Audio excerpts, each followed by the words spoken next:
இந்த மாலை வேளையிலே நம்முடைய தியானத்திற்காக எசேக்கியேல் தீர்க்கதரிசன புத்தகம் 7ஆம் அதிகாரம் 6ஆம் வசனத்தை வாசிப்போம். This evening for our meditation, let us flip our scriptures to Ezekiel chapter 7 verse 6. முடிவு வருகிறது, முடிவு வருகிறது, அது உன்மேல் நோக்கமாயிருக்கிறது, இதோ வருகிறது. An end is come, the end is come, it watcheth for thee, behold it is come. 1 பேதுரு 4ஆம் அதிகாரம் 7ஆம் வசனம். 1 Peter chapter 4 verse 7. எல்லாவற்றிற்கும் முடிவு சமீபமாயிற்று, ஆகையால் தெளிந்த புத்தியுள்ளவர்களாயிருந்து ஜெபம் பண்ணுவதற்கு ஜாக்கிரதையுள்ளவர்களாயிருங்கள். But the end of all things is at hand, be ye therefore sober and watch unto prayer. கர்த்தருடைய பரிசுத்த நாமத்திற்கு மகிமை உண்டாகட்டும். Glory be to God's holy name. இஸ்ரவேல் ஜனங்களுடைய ஜீவியத்தில் அவர்கள் கானானை சுதந்தரிப்பதற்கு தடையாக போராடினதான 31 ராஜாக்களை குறித்து நாம் இந்த நாட்களிலே தியானித்து வருகிறோம். These days we are meditating about the 31 kings who were hindering the Israelites so that they do not inherit Canaan. நாமே ஆவிக்குரிய இஸ்ரவேலராய் இருக்கிறோம். We are the spiritual Israelites. பரம கானானாகிய சீயோனையும் எருசலேமையும் நாம் சுதந்தரிப்பதற்கு தடையாக இந்த 31 ராஜாக்கள் நம்முடைய வாழ்க்கையிலும் போராடி கொண்டிருக்கிறார்கள். These 31 kings are striving against our life so that we do not inherit the eternal Canaan, that is Zion and New Jerusalem.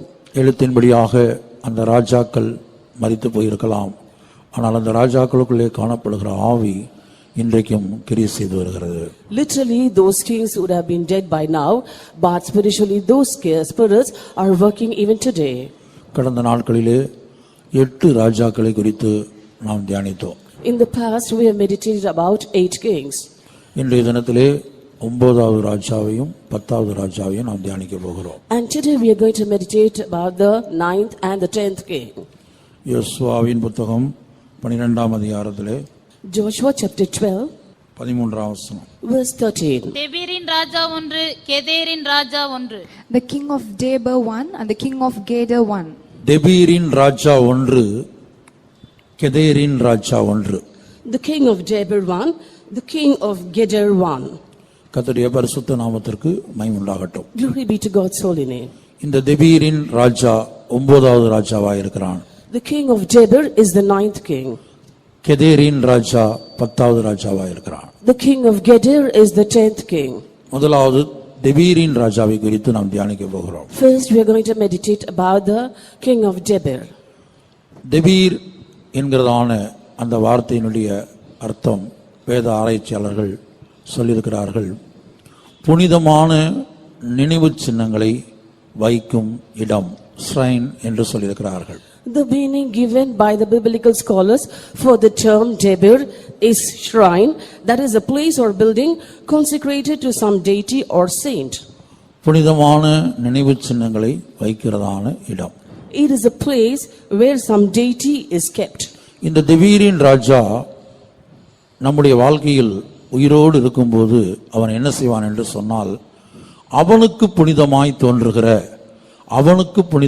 தோன்றுகிறதான நினைவு சின்னங்களை அல்லது சிலைகளை, பலிபீடங்களை, விக்கிரகங்களை அவன் நம்முடைய ஜீவியத்திலே கொண்டு வரக்கூடியவனாய் இருப்பான். If this king of Debir is alive in our lives, he will bring in certain things or memorable things or some deity according to his wish in our lives. வேதத்திலிருந்து சில மனிதர்கள் வாழ்க்கையிலே அவர்கள் எப்படி இந்த தெபீரின் ராஜாவுக்கு அல்லது அவனுக்கு தோன்றுகிற புனிதமான காரியங்களை எப்படி ஸ்தாபித்தார்கள் என்பதை தேவனுடைய ஆலயத்திலும் இன்னும் பல்வேறு புனிதமான இடங்களிலும் எப்படி ஸ்தாபித்தார்கள் என்பதை உதாரணமாக நான் சொல்லுகிறேன். Let me give you examples out of the scripture how certain people according to their thought certain things to be holy had brought in and kept it in the temple of God. மறுபடியும் சொல்லுகிறேன், தெபீரின் ராஜா என்று சொன்னால் அவனுடைய பார்வைக்கு புனிதமாய் தோன்றுகிற நினைவு சின்னங்களை அல்லது சிலைகளை, விக்கிரகங்களை அவன் நம்முடைய ஜீவியத்தில் அல்லது தேவ ஆலயத்தில் கொண்டு வருவான். Once again I repeat, if the king of Debir is alive in our lives, he will bring in certain memorials or certain idols or deities that he considers to be holy in our life. முதலாவதாக வேதத்திலே மனாசே என்கிறதான ராஜாவை குறித்து அவனுடைய ஜீவியத்தை குறித்து நாம் படிக்கும்போது, First of all, when we look at the life of King Manasseh from the scripture, தேவனுடைய ஆலயத்திலே அவன் ஒரு விக்கிரக சிலையை கொண்டு வந்து ஸ்தாபித்ததாக நாம் வேதத்திலே பார்க்கிறோம். we see in the scripture that he brought an idol to the house of God. இங்கே மனாசேயனுடைய பார்வைக்கு அந்த விக்கிரக சிலை ஒரு புனிதமாய் காணப்பட்டது. Here in the view or in the sight of Manasseh, that idol seemed holy. தேவன் அருவருக்கிற, தேவன் வெறுக்கிற விக்கிரகம் இங்கே மனாசேயின் பார்வைக்கு புனிதமாய் காட்சியளிக்கும்படியாக இந்த தெபீரின் ஆவி கிரியை செய்தது.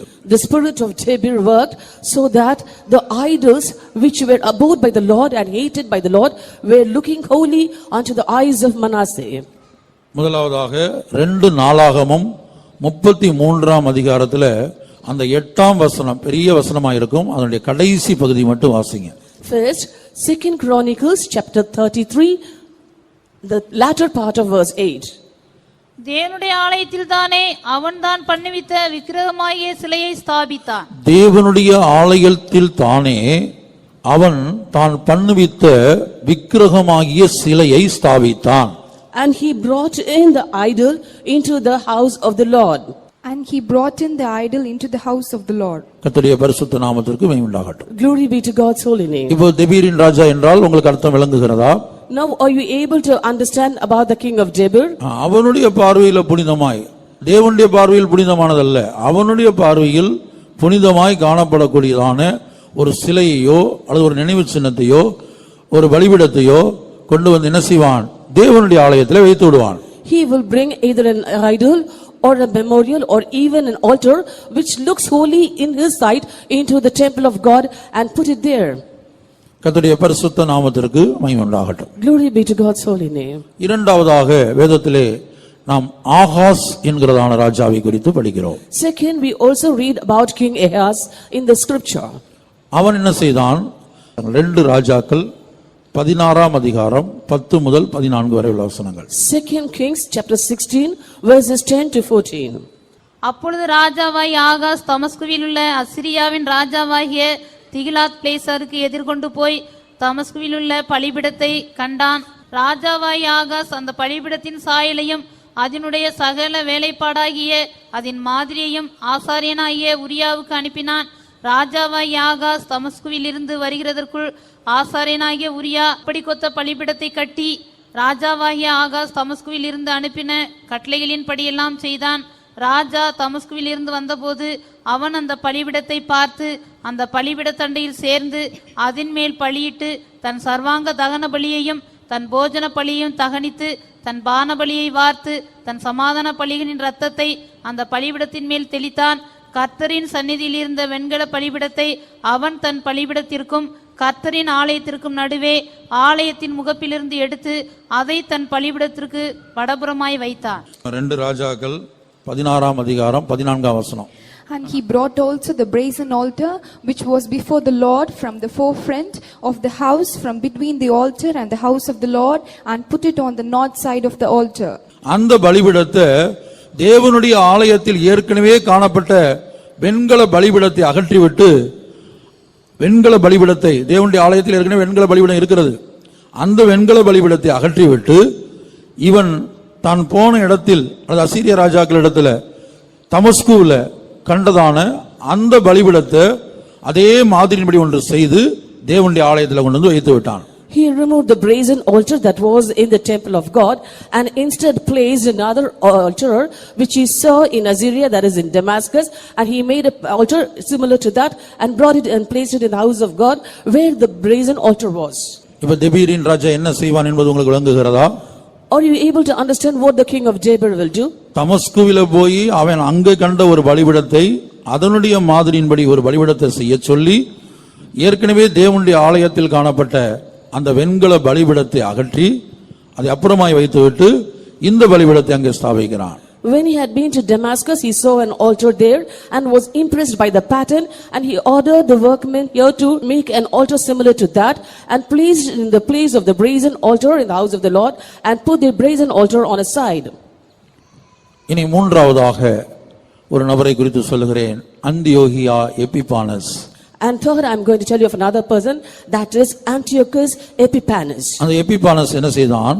What did that Epiphanes do? தேவனுடைய ஆலயத்திலே அவன் என்ன செய்தான்? பாலாக்கும் அருவருப்பு என்கிற பலிபீடத்தை உண்டாக்கினான். And there he, in the temple of God, he made an altar called the Desolation. கர்த்தருடைய பரிசுத்த நாமத்திற்கு மகிமை உண்டாகட்டும். Glory be to God's holy name. இரண்டாவதாக கிரேக்கர்களுடைய தேவனாகிய அந்த ஜூயஸ் என்கிறதான சிலையை தேவனுடைய ஆலயத்திலே கொண்டு வந்து வைத்து விட்டான். And next he brought an idol that the Greeks had worshipped, that is Zeus, and brought it to the house of God and placed it there. இதெல்லாம் தேவனுடைய வேதத்தில் எழுதப்படாவிட்டாலும் நீக்கப்பட்ட பகுதிகளிலே காணப்படுகிறது. உலக சரித்திரத்திலும் இதை நாம் பார்க்கலாம். These are all not included in the scripture, for they are in the deleted portion of the scripture, but you can read that from the world history. கர்த்தருடைய பரிசுத்த நாமத்துக்கு மகிமை உண்டாகட்டும். தானியேலின் புத்தகத்தில் அங்க தானியேல் சொல்லுகிறாரு, அங்க தானியேலுக்கு ஒரு தரிசனம் கொடுக்கப்பட்டது. 2300 ராப்பகல் பரிசுத்த ஸ்தலம் வந்து தீட்டுப்பட்டிருக்கும், பின்பு அது சுத்திகரிக்கப்படும். There in the book of Daniel it is written 2300 days and nights the sanctuary will be defiled and later it will be cleansed. அந்த ஒரு வசனத்தை மட்டும் வாசிப்போம். Let's read that verse alone. தானியேலின் புத்தகத்தில் நான் வாசிக்கும்போது In the book of Daniel 8:14 chapter 8 verse 14. அவன் என்னை நோக்கி 2300 ராப்பகல் செல்லும் வரைக்கும் இருக்கும், பின்பு பரிசுத்த ஸ்தலம் சுத்திகரிக்கப்படும் என்றான். And he said unto me, unto 2300 days, then shall the sanctuary be cleansed. 2300 ராப்பகல் தேவனுடைய ஆலயத்தில் இந்த பாலாக்கும் அருவருப்பு என்கிற பலிபீடமும் ஜூயஸ் கிரேக்கர்களின் தேவனாகிய ஜூயஸ் என்கிறதான சிலையும் தேவனுடைய ஆலயத்திலே எபிபானஸின் மூலமாக, அந்தியோகியா எபிபானஸின் மூலமாக ஸ்தாபிக்கப்பட்டது. For 2300 days and nights the altar called the transgression of desolation and the Greek idol that is Zeus were placed in the house of God. கடைசியாக இன்னும் வேதத்தில் பலரை குறித்தும் சொல்லப்பட்டிருக்குது. நான் 4 முக்கியமான நபர்களை மட்டும் இன்றைக்கு சொல்லுகிறேன். There are many important characters in the scripture, but I'm telling you only 4 important. நான்காவதாக நாம் சாலமோனை குறித்து பார்க்கிறோம். Fourth, we see of Solomon. Solomon தன்னுடைய கடைசி நாட்கள் என்ன செய்தான் என்று சொன்னால், அநேக தேவதைகளுக்கு அவன் விக்கிரகங்களை சிலைகளை செய்து வைத்தான். அதில் பிரதானமாக 4 தேவதைகளுடைய பெயர் சொல்லப்பட்டிருக்கிறது. At the end of the life of Solomon, he had made the images of many goddesses, but 4 important names have been given there. 1 ராஜாக்கள் 11ஆம் அதிகாரம் 5ஆம் வசனம் முதல் வாசிப்போம். Let's read 1 Kings chapter 11 verse 5 onwards. Solomon சீதோனியரின் தேவியாகிய அஸ்தரோத்தையும் அம்மோனியரின் அருவருப்பாகிய மில்கோமையும் பின்பற்றினான். சாலமோன் தன் தகப்பனாகிய தாவீதைப் போல கர்த்தரை பூர்ணமாய் பின்பற்றாமல் கர்த்தரின் பார்வைக்கு பொல்லாப்பானதை செய்தான். அப்பொழுது சாலமோன் எருசலேமுக்கு எதிரான மழையிலே மோவாபியரின் அருவருப்பாகிய காமோஸ்க்கும் அம்மோன் புத்திரரின் அருவருப்பாகிய மோலோவுக்கும் மேடையை கட்டினான். For Solomon went after Ashtaroth, the goddess of Zidonians, and after Moklam, an abomination of Ammonites. And Solomon did evil in the sight of the Lord, and went not fully after the Lord, as did David his father. Then did Solomon build a high place for Chemos, an abomination of Moab, in the hill that is before Jerusalem, and for Molech, the abomination of children of Ammon. 1 ராஜாக்கள் 11:9 2 முறை கர்த்தர் பிரத்யட்சமாய் சாலமோனுக்கு தரிசனமாகி, இப்படி ஜீவிக்காதே, இப்படி செய்யாதே என்று கர்த்தர் எச்சரித்தார். In 1 Kings chapter 11 verse 9, we can see that the Lord had appeared unto Solomon twice and had warned him not to do so. ஆகையால் இஸ்ரவேலின் தேவனாகிய கர்த்தர் சாலமோனுக்கு 2 விசை தரிசனமாகி அந்நிய தேவர்களை பின்பற்ற வேண்டாம் என்று கட்டளையிட்டிருந்தும் அவன் கர்த்தரை விட்டு தன் இருதயத்தை திருப்பி. And the Lord was angry with Solomon because his heart was turned from the Lord God of Israel, which had appeared unto him twice. கர்த்தருடைய பரிசுத்த நாமத்திற்கு மகிமை உண்டாகட்டும். Glory be to God's holy name. இப்படி செய்ய வேண்டாம் என்று சொல்லி 2 முறை கர்த்தர் அவனுக்கு பிரத்யட்சமாய் தரிசனமாகிறார். Clearly the Lord had appeared unto him twice, warning him not to do so. ஆனால் இந்த தெபீரி ராஜாவின் ஆவி, அந்த ஆவியானது என்ன செய்தது? சாலமோனுக்குள்ள பிரவேசித்து இப்படிப்பட்டதான அந்நிய தேவதைகளுக்கு சிலைகளை விக்கிரகங்களை செய்யும்படியாக அவனை ஏவி அவனை நடத்தினது. But the spirit of the king of Debir had entered into Solomon and had provoked him or instigated him to make idols of alien or strange goddesses. இந்த 4 அந்த தேவர்களுக்கு மட்டும் ஆவிக்குரிய அர்த்தத்தை நான் இன்றைய தினத்திலே சொல்ல விரும்புகிறேன். And today I want to give the spiritual meaning for these 4 goddesses. தெபீரின் ராஜா நமக்குள்ளே உயிரோடு இருந்தால் நம்மை இந்த 4 காரியங்களுக்கு 4 விதமான விக்கிரகங்களை செய்து வழிபட வைப்பான். If the king of Debir is alive in us, he will make us to make idols for these 4 goddesses and also make us to worship it. இன்னொரு விதத்தில் சொல்ல போனால் இந்த 4 விதமான விக்கிரகங்களை தேவனுடைய ஆலயமாய் காணப்படுகிற நம்முடைய சரீரத்திலே இந்த தெபீரின் ராஜா கொண்டு வந்து ஸ்தாபிப்பான். In other words, our body is a temple of the living God, and this king of Debir will bring and establish all these 4 idols in our life. 1 கொரிந்தியர் 3ஆம் அதிகாரம் 16ஆம் வசனத்தின்படி நாம் தான் தேவனுடைய ஆலயம் என்று நாம் பார்க்கிறோம். According to 1 Corinthians chapter 3 verse 16, it is written that our body, that is, we are the temple of the living God. நீங்கள் தேவனுடைய ஆலயமாய் இருக்கிறீர்கள் என்றும் தேவனுடைய ஆவி உங்களில் வாசமாய் இருக்கிறார் என்றும் அறியாதிருக்கிறீர்களா? Know ye not that ye are the temple of God, and that the Spirit of God dwelleth in you? 1 கொரிந்தியர் 6ஆம் அதிகாரம் 19ஆம் வசனத்தின்படி நம்முடைய சரீரம் பரிசுத்த ஆவியின் ஆலயம் என்று படிக்கிறோம். According to 1 Corinthians chapter 6 verse 19, our body is the temple of the Holy Ghost. உங்கள் சரீரமானது நீங்கள் தேவனாலே பெற்றும் உங்களில் தங்கியும் இருக்கிற பரிசுத்த ஆவியினுடைய ஆலயமாய் இருக்கிறதென்றும் நீங்கள் உங்களுடையவர்கள் அல்லவென்றும் அறியீர்களா? What? Know ye not that your body is the temple of the Holy Ghost, which is in you, which ye have of God, and ye are not your own? கர்த்தருடைய பரிசுத்த நாமத்திற்கு மகிமை உண்டாகட்டும். Glory be to God's holy name. இப்ப நாம் தான் தேவனுடைய ஆலயம். We are the temple of God. இந்த தேவனுடைய ஆலயத்துல தெபீரின் ராஜா என்ன செய்கிறான்? இந்த 4 விதமான விக்கிரகங்களை கொண்டு வந்து ஸ்தாபிக்கிறான். This king of Debir brings and establishes all 4 types of idols in this temple of God. இந்த 4 விதமான விக்கிரகங்கள் நம்முடைய வாழ்க்கையிலே ஸ்தாபிக்கப்படுமானால் தேவனுடைய ஆலயமாய் காணப்படுகிற நம்முடைய வாழ்க்கையில் இந்த 4 காரியங்கள் தான் நமக்கு புனிதமாய் தெரியும். If the 4 idols are being established in our life, we being the temple of God also yet, we may find only those 4 things has to be holy. 1 ராஜாக்கள் 11:5 முதலாவது நாம் வாசிப்பது சீதோனியரின் தேவியாகிய அஸ்தரோத். In 1 Kings chapter 11 verse 5 we see of the first goddess, that is Ashtaroth, the goddess of the Zidonians. Solomon சீதோனியரின் தேவியாகிய Ashtaroth. Ashtaroth. Ashtaroth என்கிறதான வார்த்தையினுடைய அர்த்தம் என்னவென்று சொன்னால் இன்கிரீஸ் என்று சொல்லியிருக்கிறார்கள். The meaning of the term Ashtaroth is increase. அதற்கு வேத ஆராய்ச்சியில் விளக்கம் கொடுக்கும்போது ஒரு மனிதன் ஐஸ்வரியத்தை அதிகரிக்க பண்ணுவது, பெருக பண்ணுவது. The biblical scholars have given an explanation saying a man is increasing his riches. ஐஸ்வரியம் இருக்கிறது, He has got riches. ஏதோ கொஞ்சம் ஐஸ்வரியம் இருக்கிறது, He has got a little riches. அதை அதிகமாக்குவதற்காக, To multiply it, அதை பெருக பண்ணுவதற்காக to increase it, இந்த தேவனை வணங்கி வந்தார்கள், இந்த தேவியை வணங்கி வந்தார்கள். they worship this goddess. சீதோனியர் இப்படித்தான் வணங்கி வந்தார்கள். And this is the way the Zidonians worshipped her. கர்த்தருடைய பரிசுத்த நாமத்திற்கு மகிமை உண்டாகட்டும். Glory be to God's holy name. அப்ப அஸ்தரோத் என்கிறதான வார்த்தையினுடைய அர்த்தம் அது இன்கிரீஸ், பெருக பண்ணுவது அல்லது அதிகரிக்க செய்வது. ஐஸ்வரியத்தையோ, ஒரு மனிதனுக்கு கல்வி இருக்குது, ஞானம் இருக்கிறது உலக பிரகாரமாக, அதை இன்னும் அதிகரிக்க செய்வது. இப்படி ஒவ்வொரு காரியத்தையும் அதிகரிக்க செய்வது. The meaning of the term Ashtaroth is increase. If a man has some riches, it makes him multiply his riches. If he has got a little wisdom, it makes him multiply or increase his wisdom. கர்த்தருடைய பரிசுத்த நாமத்திற்கு மகிமை உண்டாகட்டும். Glory be to God's holy name. ஏசாயா தீர்க்கதரிசன புத்தகத்திலே ஒரு வசனம் இருக்கிறது. வயலின் மேல் வயலை கூட்டி, வயலின் மேல் வயலை கூட்டி, வீடுகளின் மேல் வீடுகளை கட்டி, மற்றவர்களுக்கு இடமில்லாமல் போக மட்டும் செய்கிறவர்களுக்கு ஐயோ என்று எழுதப்பட்டிருக்கிறது. In the prophetical book of Isaiah there is a verse written, "Oh unto the person who adds and increases his lands and houses after houses." வயலுக்கு மேல் வயலை கூட்டுகிறார்கள், அத பெருக பண்றது. That is, they are multiplying their riches. ஐஸ்வரியத்தின் மேல் ஐஸ்வரியத்தை பெருக பண்ணுகிறது. They are multiplying their riches. வீடுகள், ஒரு வீடு இருந்தா போதாது, இன்னும் வீடுகளுக்கு மேல் வீடு, ஒரு வீடு போதாது, இன்னும் வீடுகளுக்கு மேல் வீடுகளை செய்வது. They aren't content with one house, but they want to increase the number of houses.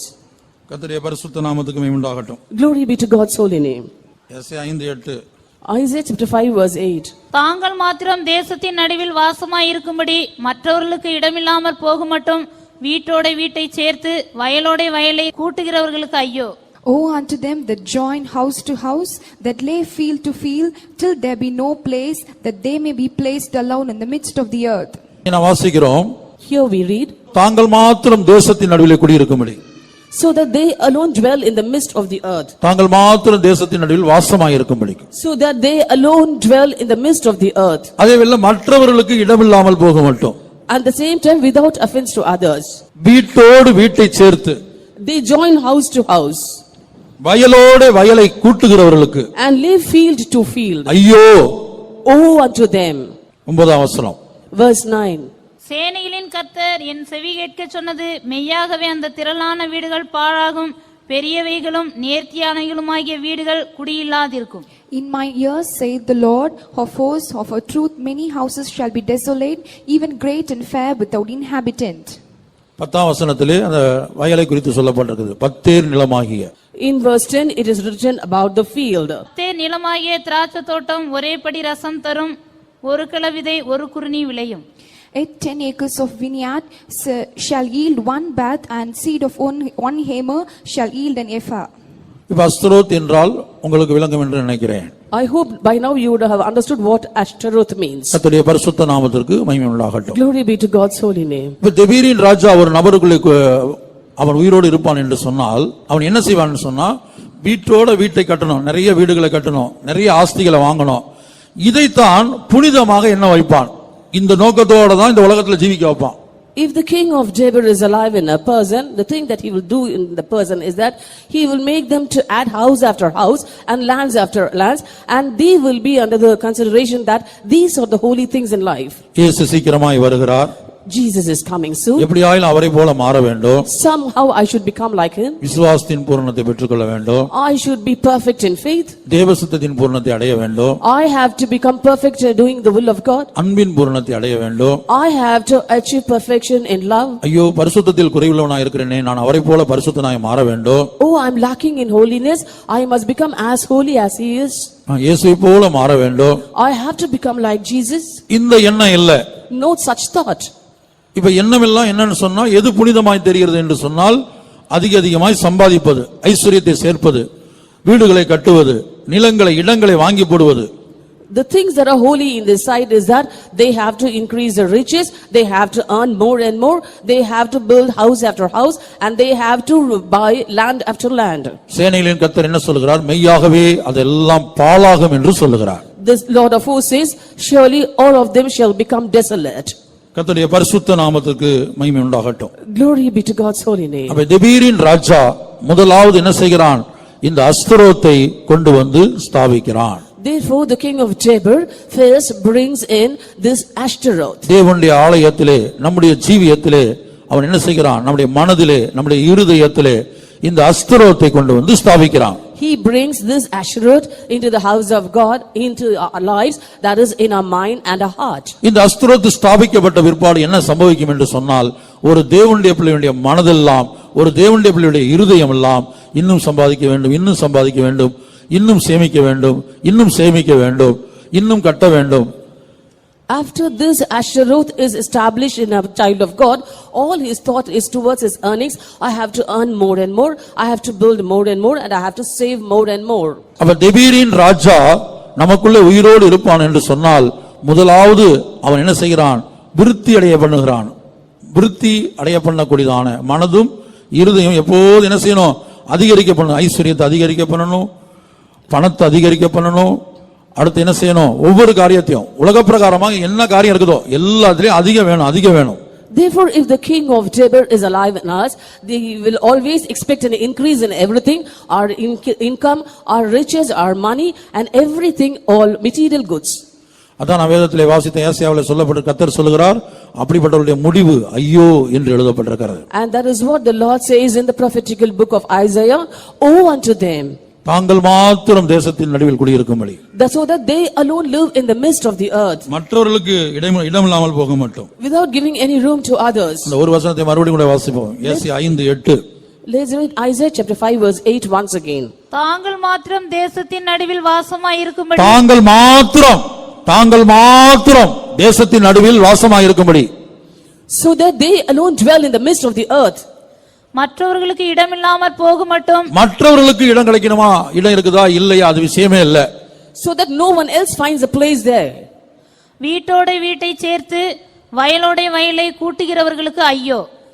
Woe unto them that join house to house, that lay field to field, till there be no place, that they may be placed alone in the midst of the earth. அடுத்த வசனத்திலே சேனைகளின் கர்த்தர் என்ன சொல்கிறார்? என் செவி கேட்க சொன்னது என்னன்னு சொன்னா அந்த திரளான வீடுகள் பாழாகும்.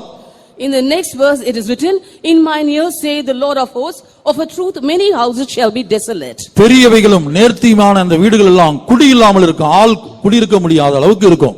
Even great and fair houses will be without inhabitants, that they will be haunted. கர்த்தருடைய பரிசுத்த நாமத்துக்கு உண்டாகட்டும். Glory be to God's holy name. அப்ப இதுதான் அஸ்தரோத் என்கிறதான அந்த தேவியினுடைய வல்லமை.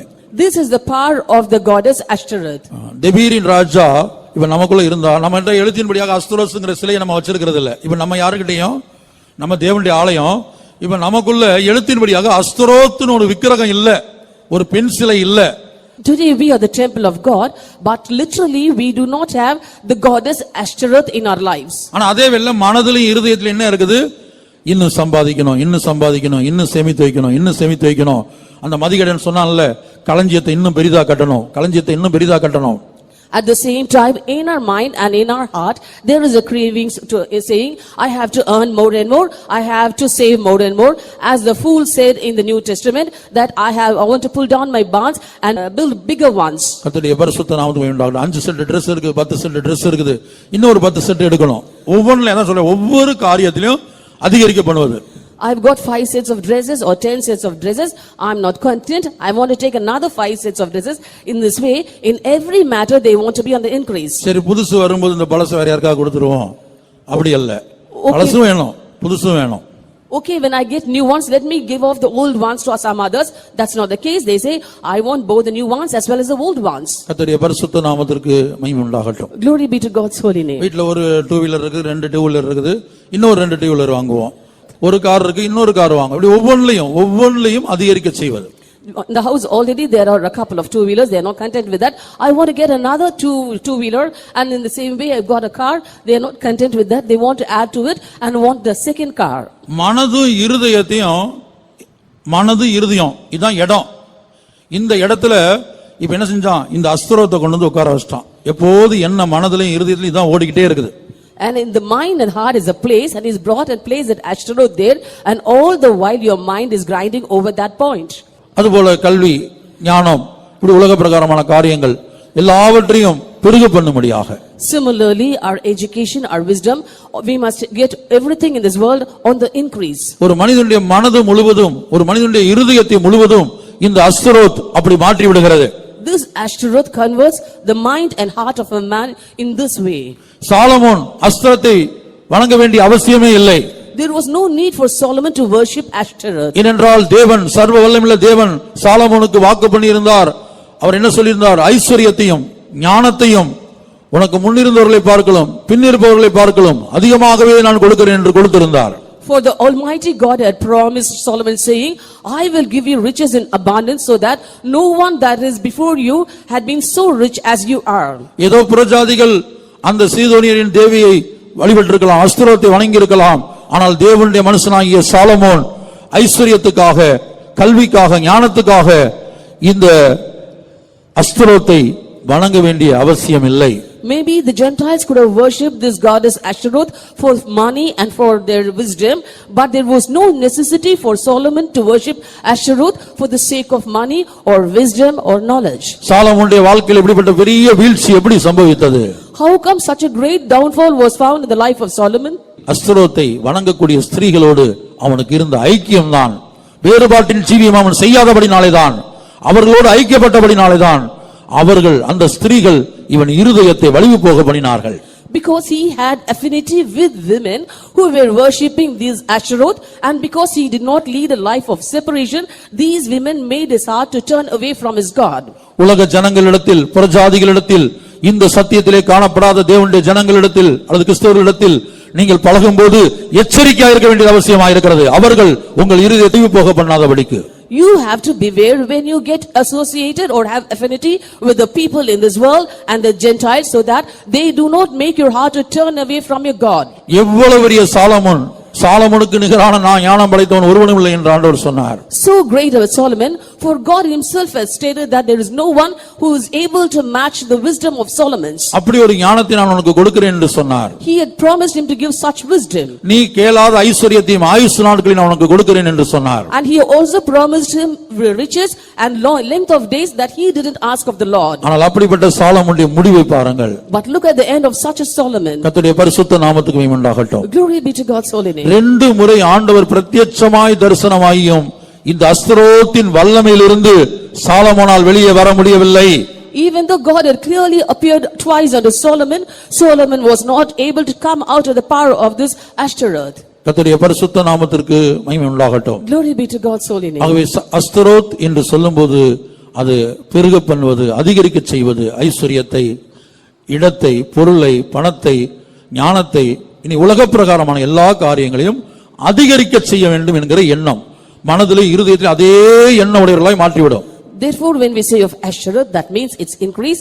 All the while the mind and the heart is towards increasing riches, increasing savings, increasing lands and increasing possessions, including houses. இன்றைக்கு நம்முடைய ஜீவியத்தின் இந்த வசனங்களை கேட்கும் போதே நிதானித்து பார்ப்போம், நம்முடைய மனது எப்படி இருக்கிறது. Today, while we are listening to this word of God itself, we have to examine our lives and find out in what state we are. நம்முடைய மனதிலோ நம்முடைய இருதயத்திலோ இயேசுவை போல மாற வேண்டும், தேவனுடைய சிங்காசனத்துக்கு தகுதியாக வேண்டும், ஒவ்வொரு நாளும் மறுரூபம் அடைய வேண்டும், ஆண்டவரை போல மாற வேண்டும் என்று நம்முடைய மனதிலும் இருதயத்திலும் இந்த எண்ணங்கள் இன்றைக்கு உண்டாயிருக்கிறதா? Have we got the thoughts in our mind and our heart saying that I have to become like Jesus, I have to ascend to the throne of God, and I have to be transformed? இல்லை, அதெல்லாம் ஒரு பக்கம் இருக்கட்டும். இந்த உலகத்தில் என்ன செய்யணும்? நான் ஸ்டெடி ஆகணும், ஸ்ட்ராங்கா என்ன செய்யணும்? பவுண்டேஷன், சரியான ஒரு அஸ்திவாரத்தை, பலமான ஒரு அஸ்திவாரத்தை இந்த உலகத்தில் போடணும் என்று சொல்லி ஐஸ்வர்யத்தை அதிகமாக சம்பாதிக்கணும், ஞானத்தை அதிகமாக சம்பாதிக்கணும், இன்னும் பல்வேறு விதமான பொருள்கள், உலக பிரகாரமான காரியங்கள் எல்லாவற்றையும் அதிகமாக சம்பாதிப்பது. Or are you saying, let all these be on one side, I want to make myself very steady and I want to have a very sure foundation, saying so you are trying to increase your riches, increase your wisdom and also your possessions. சுருக்கமாய் சொல்லப் போனால் திருப்தி அடையாத அனுபவம். In short we can say unsatisfied experience. தா என்கிற 2 குமாரத்திகள் அட்டைக்கு உண்டு. The horse leash has got 2 daughters who say give, give. தா என்கிறதான அனுபவம். An experience of always telling give, give. இன்னும் பெற்றுக்கொள்ள வேண்டும், இன்னும் பெற்றுக்கொள்ள வேண்டும். I want to get more, I want to get more. இந்த உலகத்தில் ஏதோ ஸ்தானங்கள் இருக்கிறது. There are positions in this world. ஆனால் அவைகள் போதாது. I'm not content with இன்னும் that. ப்ரமோஷன் கிடைக்க வேண்டும். I want to get promoted again and again. இன்னும் உயர்ந்த நிலையை அடைய வேண்டும். I want to go to lofty positions. இப்படி ஒரு காரியத்திலிருந்து அதிகரிக்க செய்வது, அதிகரிச்சு போக முடியாத எண்ணம். In this way we want always to go on the increase in each and everything. கர்த்தருடைய பரிசுத்த நாமத்திற்கு மகிமை உண்டாகட்டும். Glory be to God's holy name. அப்ப சாலமோன் முதலாவதாக இந்த அஸ்தரோத்துடைய சிலையை ஸ்தாபித்தான். First of all, Solomon brought in and established the idol of Ashtaroth. இரண்டாவதாக அவன் ஸ்தாபித்ததான சிலைக்கு மில்கோம் என்று பெயர் கொடுக்கப்பட்டிருக்கிறது. And the name of the second idol that he had established is Milcom. மில்கோம் என்கிறதான வார்த்தைக்கு அசெண்ட் த்ரோன், அதாவது ஒரு சிங்காசனத்தில் ஏற வேண்டும் என்கிறதான எண்ணம். The meaning of the term Milcom is ascend to the throne. கர்த்தருடைய பரிசுத்த நாமத்துக்கு மகிமை உண்டாகட்டும். Glory be to God's holy name. எப்படியாயிலும் ஒரு உயர்ந்த பதவியை அடைய வேண்டும். Somehow I must gain the top slot. சாதாரண காரியங்கள் போதாது. I will not be content with ordinary things. எப்படியாயிலும் ஒரு உயர்ந்த பதவி அடைய வேண்டும். I must get the highest position. உலகத்துல ஒரு உயர்ந்த பதவி, உலக பிரகாரமாக ஒரு உயர்வை அடையும்படியாக போராடுவது, மனதும் இருதயமும் எப்போதும் அதே எண்ணம், அதே சிந்தையாய் மாறுவது. Striving so that we get the highest position in the world and our mind and heart are always centered towards that. தேவனுடைய சிங்காசனத்துக்கு உயர்த்தப்பட வேண்டும் என்கிற எண்ணம் இல்லை. We do not have the thought that we should be lifted to the throne of God. புதிய எருசலேமாய் சீயோனாய் மாற வேண்டும் என்கிற சிந்தை போய்விட்டது. Now the thought that we have to become New Jerusalem and Zion has departed. பூமியிலே காணப்படுகிற ஒரு சிங்காசனம், பூமியிலே காணப்படுகிற ஒரு உயர்ந்த ஸ்தானம், அதை அடையும்படியாக மனதும் இருதயமும் எப்போதும் துடித்துக் கொண்டிருக்கிறது. A throne that is found on the earth and the highest position that can be got on this earth, our heart and our mind are always craving for that. கர்த்தருடைய பரிசுத்த நாமத்துக்கு மகிமை உண்டாகட்டும். Glory be to God's holy name. அப்ப ஆவிக்குரிய பிரகாரமாக பரலோகத்திலே பல கிரீடங்கள் இருக்கிறது, பரலோகத்திலே சிங்காசனம் இருக்கிறது, பரலோகத்திலே மகிமை இருக்கிறது. Spiritually there are many crowns in heaven, there is a throne in heaven, and also there are glories in heaven. பரலோகத்துள்ள மகிமை அடையும்படியாக, பரலோகத்துள்ள கிரீடங்களை பெற்றுக்கொள்ளும்படியாக, பரலோகத்துள்ள சிங்காசனத்தை சுதந்திரித்துக் கொள்ளும்படியாக இந்த மனதும் இருதயமும் இப்போது தவிப்பதில்லை. ஏனென்றால் தெபீரின் ராஜா உயிரோடு இருக்கிறான். Now this mind and heart do not yearn to receive the crowns and the glories in heaven, and also to ascend to the throne of God in heaven, because this king of Tibur is alive in our lives. அவன் என்ன செய்கிறான்? உயிரோடு இருக்கிறபடினால பூமிக்குரிய பிரகாரமாக காணப்படுகிற, இப்ப சபைக்கு போனா சபையில ஒரு ஸ்தானம். And he, according to this world, he makes us think, suppose we go to the church, we expect some good position in the church. அவன் படிக்கிற இடத்துல இருந்தால் அங்க ஒரு ஸ்தானம். In the place where we study, we expect some good position. இல்ல எங்கயா ஒரு அபார்ட்மெண்ட்ல போய் வாடகை குடியிருப்பாங்க, அங்க ஒரு இருக்கும், அங்க ஒரு செக்ரட்டரி போஸ்ட் இருக்கும், அங்க ஒரு காரியம் இருக்கும், அதுல போய் தலையிட்டு இருப்பாங்க. Or if you go and reside in an apartment, there will be a secretary post in the association there, you will be interfering there. இப்ப என்ன செய்றாங்க? கட்சிக்காரங்க ஒவ்வொருத்தரும் அரசாங்கமும் கூட அடுத்த எதிர்க்கட்சியிலும் கூட என்ன செய்றாங்க? மகளிர் மன்றம்னு ஸ்டார்ட் பண்றாங்க. அதுல தலைவர், செயலாளர், பொருளாளர். And now in political parties, the ruling party as well as the opposition party have begun women's forum, and there you expect the post of a secretary or a treasurer. அதுபோல வேலை பார்க்கிற இடத்துல உயர்ந்த ஸ்தானம், உயர்ந்த பதவி. Similarly, in the place where you work, you expect a high post. கர்த்தருடைய பரிசுத்த நாமத்துக்கு மகிமை உண்டாகட்டும். Glory be to God's holy name. எப்படியாவது ஜிஎம் போஸ்ட பிடிக்கணும். Somehow I must become the GM. ஒவ்வொரு காரியமும் In this way, everything. அதாவது பூமிக்குரிய பிரகாரமாக ஒரு உயர்ந்த சிங்காசனத்துல, ஒரு உயர்ந்த ஆசனத்துல, உயர்ந்த ஸ்தானத்துல ஏறும்படியாக எப்போதும் மனதையும் இருதயத்தையும் சிந்திக்க வைத்து, தியானிக்க வைத்து அந்த இடத்துக்கு கொண்டு வந்துருவான். He will make us always to think and meditate in our mind and heart that we have to somehow get the highest position in this world. மனதும் இருதயத்திலையும் இந்த மில்காம் ஸ்தாபிக்கப்பட்டிருக்கபடினால இப்ப என்னன்னு சொன்னால், நான் சொன்னது போல பரலோகத்தை பற்றிய சிந்தை, அதில் உள்ளதான மகிமை, அதில் உள்ளதான கிரீடங்கள், அதில் உள்ள ஆசீர்வாதங்களை பற்றிய சிந்தை, அதை அடைய வேண்டும் என்கிற லட்சியம் இல்லாமல் போய்விட்டது. As this Milcom is established in the mind and the heart, they have lost the zeal and the aim to become someone in heaven, that is our Zion or Jerusalem, or to receive the crowns or the glories in heaven, or to ascend to the throne of God in heaven. கொஞ்ச நாட்கள் இந்த தெபீரி ராஜா உயிரோடு இருக்கிறவர்கள் சொல்லுவார்கள், பரலோகமா, சிங்காசனமா, அங்கே கிரீடமா, அதெல்லாம் இருக்குதான்னு கேட்பாங்க. அதெல்லாம் எங்க இருக்குது? If the king of Debir is present in a person, in a short while they will ask, is there a heaven? Are there crowns there? Are there thrones there? கர்த்தருடைய பரிசுத்த நாமத்துக்கு மகிமை உண்டாகட்டும். Glory be to God's holy name. மூன்றாவதாக அவன் என்ன செய்தான்? காமோஸ் என்கிறதான ஒரு சிலையை ஸ்தாபித்தான். Third, he brought in the goddess Chemosh. அது ஒரு விக்கிரகம். That is an idol. வாசிங்க 1 ராஜாக்கள்ல 11ஆம் அதிகாரத்துல 1 Kings chapter 11 verse 7. அப்பொழுது சாலமோன் எருசலேமுக்கு எதிரான மலையிலே மோவாபியரின் அருவருப்பாகிய காமோஸ்க்கும் அம்மோன் புத்திரரின் அருவருப்பாகிய மோலோவுக்கும் மேடையை கட்டினான். Then did Solomon build an high place for Chemosh, the abomination of Moab, in the hill that is before Jerusalem, and for Molech, the abomination of the children of Ammon. காமோஸ் என்கிறதான வார்த்தைக்கு சப்டியூ என்றதான அர்த்தம் கொடுத்திருக்கிறார்கள். The meaning for the term Chemosh is subdue. அடுத்தபடியாக இரண்டாவது அர்த்தம் a powerful. The second meaning given is a powerful. அப்ப சப்டியூ பவர்ஃபுல்ங்கிற இடத்துல பிராக்கெட்ல என்ன செய்றாங்க? அதிகாரங்களை குறித்து சொல்லியிருக்கிறாங்க.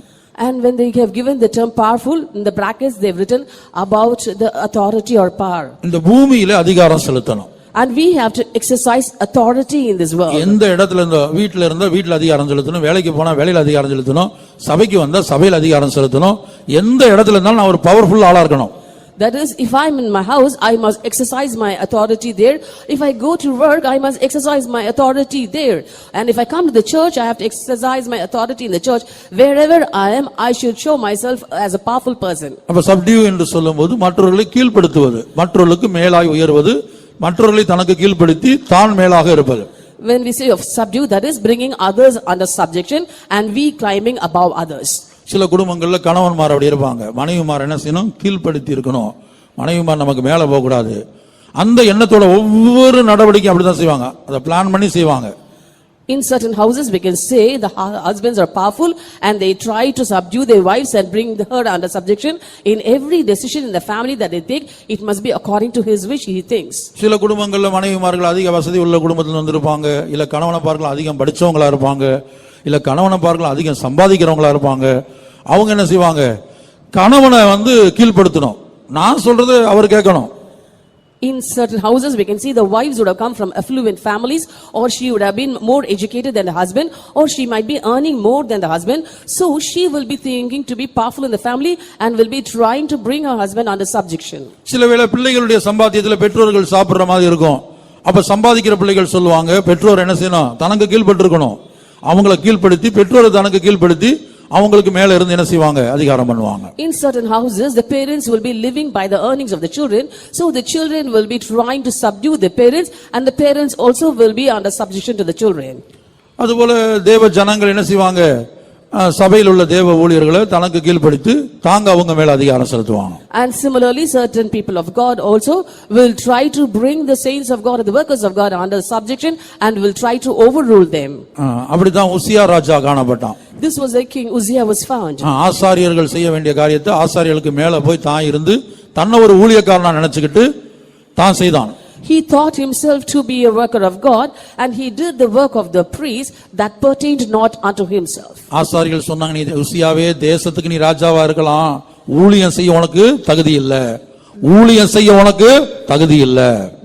The priest said, Uzziah, you might be king of the land, but it does not pertain to you to do the work of the Lord. அப்ப அவன் எதிர்த்து பேசினான் ஆசாரியர்களோடு. He spoke against the priest. உடனே குஷ்டரோகம் பிடித்தது. Immediately he was afflicted by leprosy. 2 நாளாகமம் 26 அதிகாரம் முழுதும் வீட்டில் போய் படித்து பாருங்க. You can go home and read 2 Chronicles chapter 26. அதுபோல இந்த மிரியாம் என்ன செஞ்சாங்க, மிரியாம் மோசேயை தனக்கு கீழ்ப்படுத்தணும், தான் மோசேயை காட்டிலும் பெரிய ஆள் ஆகணுங்கிற எண்ணம் மிரியாமுக்குள்ள உண்டானது. Similarly Miriam also wanted to subdue Moses and wanted to be above Moses. இப்படி ஒவ்வொரு காரியத்திலும் நம்முடைய அனுதின வாழ்க்கையில நீங்க வேலை பார்க்கிற இடத்துல, உங்களுடைய சொந்த குடும்பத்துல, அதுக்கப்புறம் சபையில நீங்க வரும்போது இப்படி மற்றவர்களை தனக்கு கீழ்ப்படுத்தி அவர்களுக்கு மேல இருந்து அதிகாரம் செலுத்துவது. In this way, in your everyday affairs, that is the place where you work, in your house, and also when you come to the church, you try to bring everybody under you and try to overrule all of them. கர்த்தருடைய பரிசுத்த நாமத்திற்கு மகிமை உண்டாகட்டும். Glory be to God's holy name. அப்ப இதுதான் காமோஸ் என்கிறதான அந்த தேவனுடைய கிரியையா இருக்குது. These are the deeds of the goddess Chemosh.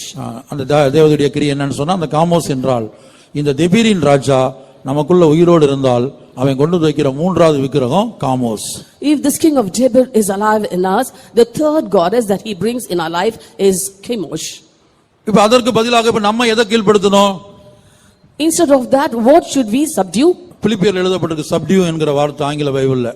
பிலிப்பியர் 3வது அதிகாரத்துல நினைக்கிறேன், நம்முடைய அற்பமான சரீரத்தை. அப்ப நம்ம எதை கீழ்ப்படுத்தணும்னு சொன்னா, நம்மோடு போராடுகிறது இப்ப கண்களின் இச்சை, மாம்சத்தின் இச்சை, ஜீவனத்தின் பெருமை, இதெல்லாம் என்ன செய்யணும், இதை நமக்கு கீழ்ப்படுத்தணும். இதுதான் தேவனுடைய நோக்கம். The things that are striving against us, that is the lust of the eyes, the lust of the flesh, and the pride of life, all these have to be brought under subjection. We read that in Philippians chapter 3 verse 21. நம்முடைய மாம்சத்திலே எழும்புகிற ஆசைகளை நாம் கீழ்ப்படுத்த வேண்டும். We have to subdue the affections that come in our flesh. கிறிஸ்துவுக்கு விரோதமான எந்த எண்ணத்தையும் பவுல் சொல்கிறார், கிறிஸ்துவுக்கு விரோதமாக மேட்டிமையாக எழும்புகிற எந்த எண்ணத்தையும் நாங்க என்ன செய்றோம், கீழ்ப்படுத்துகிறோம், சிறைப்பிடிக்கிறோம். St. Paul says, we bring into captivity all imaginations that rise up against Christ. மாம்சத்தில் எழும்புகிற ஆசைகள், all the lusts and affections in the flesh, கண்கள்ல உண்டாகிற இச்சைகள், the lust of the eyes, மனதில உண்டாகிற அசுத்த எண்ணங்கள், all the filthy thoughts in our mind, சரீரத்தில் உண்டான பொல்லாத கிரியைகள், all the evil deeds found in the body. இதையெல்லாம் கீழ்ப்படுத்துவதற்கு பதிலாக இதைத்தான் சப்டியூ பண்ணணும், இதை கீழ்ப்படுத்தணும், இதன் மேல நம்ம அதிகாரம் செலுத்தணும். இதுக்கு தான் கர்த்தர் நம்மை தெரிந்தெடுத்தார். The Lord has chosen us so that we subdue all these things. அந்த பிலிப்பியர் 3:21. Philippians 3:21. அவர் எல்லாவற்றையும் தமக்கு கீழ்ப்படுத்திக் கொள்ளத்தக்க தம்முடைய வல்லமையான செயலின்படியே நம்முடைய அற்பமான சரீரத்தை தம்முடைய மகிமையான சரீரத்திற்கு ஒப்பாக மறுரூபப்படுத்துவார். Who shall change a vile body, that it may be fashioned like unto his glorious body, according to the working whereby he is able even to subdue all things unto himself. subdue all things. Subdue all things. அதாவது என்னன்னு சொன்னா நம்மோடு போராடுகிற இயேசு என்ன செய்தார்? இயேசு எல்லாவற்றையும் தனக்கு கீழ்ப்படுத்தினார். Jesus brought everything under his subjection. உலகம், மாம்சம், பிசாசு, World, flesh and Satan. எதுவுமே இயேசுவை மேற்கொள்ள முடியல. Nothing could overcome Jesus. எல்லாவற்றையும் அவர் தனக்கு கீழ்ப்படுத்தினார். He brought everything under him. கர்த்தருடைய பரிசுத்த நாமத்துக்கு மகிமை உண்டாகட்டும். Glory be to God's holy name. நாமும் கூட என்ன செய்யணும்? இயேசுவை போல என்ன செய்ய வேண்டும்? What should we also do to be found like Jesus? உலகத்தை நம்மளுடைய பாதங்களுக்கு கீழ்ப்படுத்தணும். We have to bring this world under our feet. உலக காரியங்கள்ல லௌகிக காரியங்கள் நமக்கு வரக்கூடிய ஆசைகள், இச்சைகள், உலக நாகரிகம், உலக வேஷம், இப்படிப்பட்ட காரியங்கள் எல்லாம் நமக்கு கீழ்ப்படுத்தணும். All the lusts and affections, the fashions of this world and the pomp of this world, all should be brought underfoot. உலகத்தின் அசுத்தங்கள், all the filthiness in this world, உலகத்தின் வழிபாடுகள், the traditions of this world, உலகத்தின் கரைகள், all the stains of this world, எல்லாவற்றையும் நமக்கு கீழ்ப்படுத்தணும். we have to bring everything under us. கர்த்தருடைய பரிசுத்த நாமத்துக்கு உண்டாகட்டும். Glory be to God's holy name. அதுபோல மாம்சத்தில் எழும்பக்கூடிய காரியங்கள், Similarly, the things that are found in the flesh, பெருமை, pride, கோபம், anger, வைராக்கியம், zeal, சண்டை, quarrel, பிரிவினை, divisions, இப்படிப்பட்ட சுபாவங்களை எல்லாம் நமக்கு கீழ்ப்படுத்தணும். we have to bring all these under subjection. கர்த்தருடைய பரிசுத்த நாமத்துக்கு மகிமை உண்டாகட்டும். Glory be to God's holy name. சுயம், Self, இது நமக்கு கீழ்ப்படுத்தணும். we have to subdue that. இதை கீழ்ப்படுத்துற எண்ணம் இப்போது போய்விட்டு இப்ப என்னன்னா உலக பிரகாரமாக மனிதர்களை வேலை எங்க இருக்கிறோமோ அந்த இடத்துல, அது சபைனா சபை, வீடுனா வீடு, வேலை பார்க்குற இடம்னா வேலை பார்க்குற இடம், இல்ல சொசைட்டில போயிட்டு வர்ற இடம், கொஞ்ச நேரம் ஒரு இடத்துக்கு போயிட்டு வருவோம், அந்த இடத்துலயும் போய் மற்றவங்களை நமக்கு கீழ்ப்படுத்த நினைப்போம். And instead of thinking or having a desire to bring under subjection all these things in our life, when we go out, we try to subdue the people whom we find there, or when we come to church, we try to overrule everybody, or if it is in the family, we try to bring everybody under control, and also in the place where we work, we try to bring others under our subjection. தெபீரின் ராஜா கொண்டு வந்து ஸ்தாபிக்கிறதான 4 விக்கிரகங்களின் அர்த்தத்தை சொல்லிக் கொண்டிருக்கிறேன். I'm giving you the meaning of the 4 goddesses that has been brought in and installed by the king of Debir. இப்ப காமோஸ் என்கிறதான விக்கிரகம் எழுத்தின்படியாக நம்முடைய ஜீவியத்தில் இல்லாமல் இருக்கலாம். Literally, that idol Chemosh may not be found in our lives. ஆனால் மற்றவர்கள் மேல் அதிகாரம் செலுத்தி மற்றவர்களை கீழ்ப்படுத்தி மற்றவர்களை அடிமைப்படுத்தி வைத்திருக்கிறதான சுபாவம் நமக்குள் இல்லையா? But don't we have the nature of exercising authority over others, subduing others and bringing others under our bondage? கர்த்தருடைய பரிசுத்த நாமத்திற்கு மகிமை உண்டாகட்டும். Glory be to God's holy name. கடைசியாக 4வது மோலோகு என்று நாம் பார்க்கிறோம். Finally, the 4th idol is Molech. மோலோகு. Molech. அப்ப இந்த மில்காமும் மோலோகும் ஏறக்குறைய ஒரே அர்த்தத்தில் தான் சொல்லப்பட்டிருக்கிறது. Milcom and Molech have more or less the same meaning. அப்ப மோலோகு என்கிற வார்த்தைக்கு தனியாக ராஜா என்று அர்த்தம், கிங் என்று அர்த்தம் கொடுத்திருக்கிறார்கள். They've given another meaning also for the term Molech, that is a king. கர்த்தருடைய பரிசுத்த நாமத்துக்கு மகிமை உண்டாகட்டும். Glory be to God's holy name. அப்ப ராஜாவை போல ஆக நினைப்பது, that is desiring to become like a king, அல்லது உலக பிரகாரமான காரியங்கள்ல ஒரு ராஜாவா இருப்பது, or being a king in worldly things. ராஜா என்றால் ஆளுகை செய்கிறவன். When we say of a king, a ruler is he. அதான் உலக பிரகாரமான காரியங்கள்ல ஒரு ஆளுகை செய்ய வேண்டும். That is, he has to rule all the things in this world. ஆனால் நாம் எதை ஆளுகை செய்ய முடிய அழைக்கப்பட்டிருக்கிறோம்? But what should we rule and for what have we been called? எல்லா வல்லமைகளையும், உலக பிரகாரமான எல்லா வல்லமைகளையும், எல்லா பிசாசின் வல்லமைகளையும் ஆளுகை செய்யும்படியாக நாம் அழைக்கப்பட்டிருக்கிறோம். We have been called to rule over all the powers in this world and the powers of Satan. கர்த்தருடைய பரிசுத்த நாமத்துக்கு மகிமை உண்டாகட்டும். Glory be to God's holy name. ஆகவே இந்த தெபீரின் ராஜா யாருக்குள்ளே வாசம் பண்ணுகிறானோ அவன் என்ன செய்வான்? தேவனுடைய ஆலயத்துல, அல்லது முக்கியமான ஸ்தானத்துல, மகா பரிசுத்த ஸ்தலத்துல, இப்படிப்பட்ட முக்கியமான இடங்கள் அல்லது பரிசுத்த ஸ்தலத்துல முக்கியமான இடங்கள்ல என்ன செய்வான்?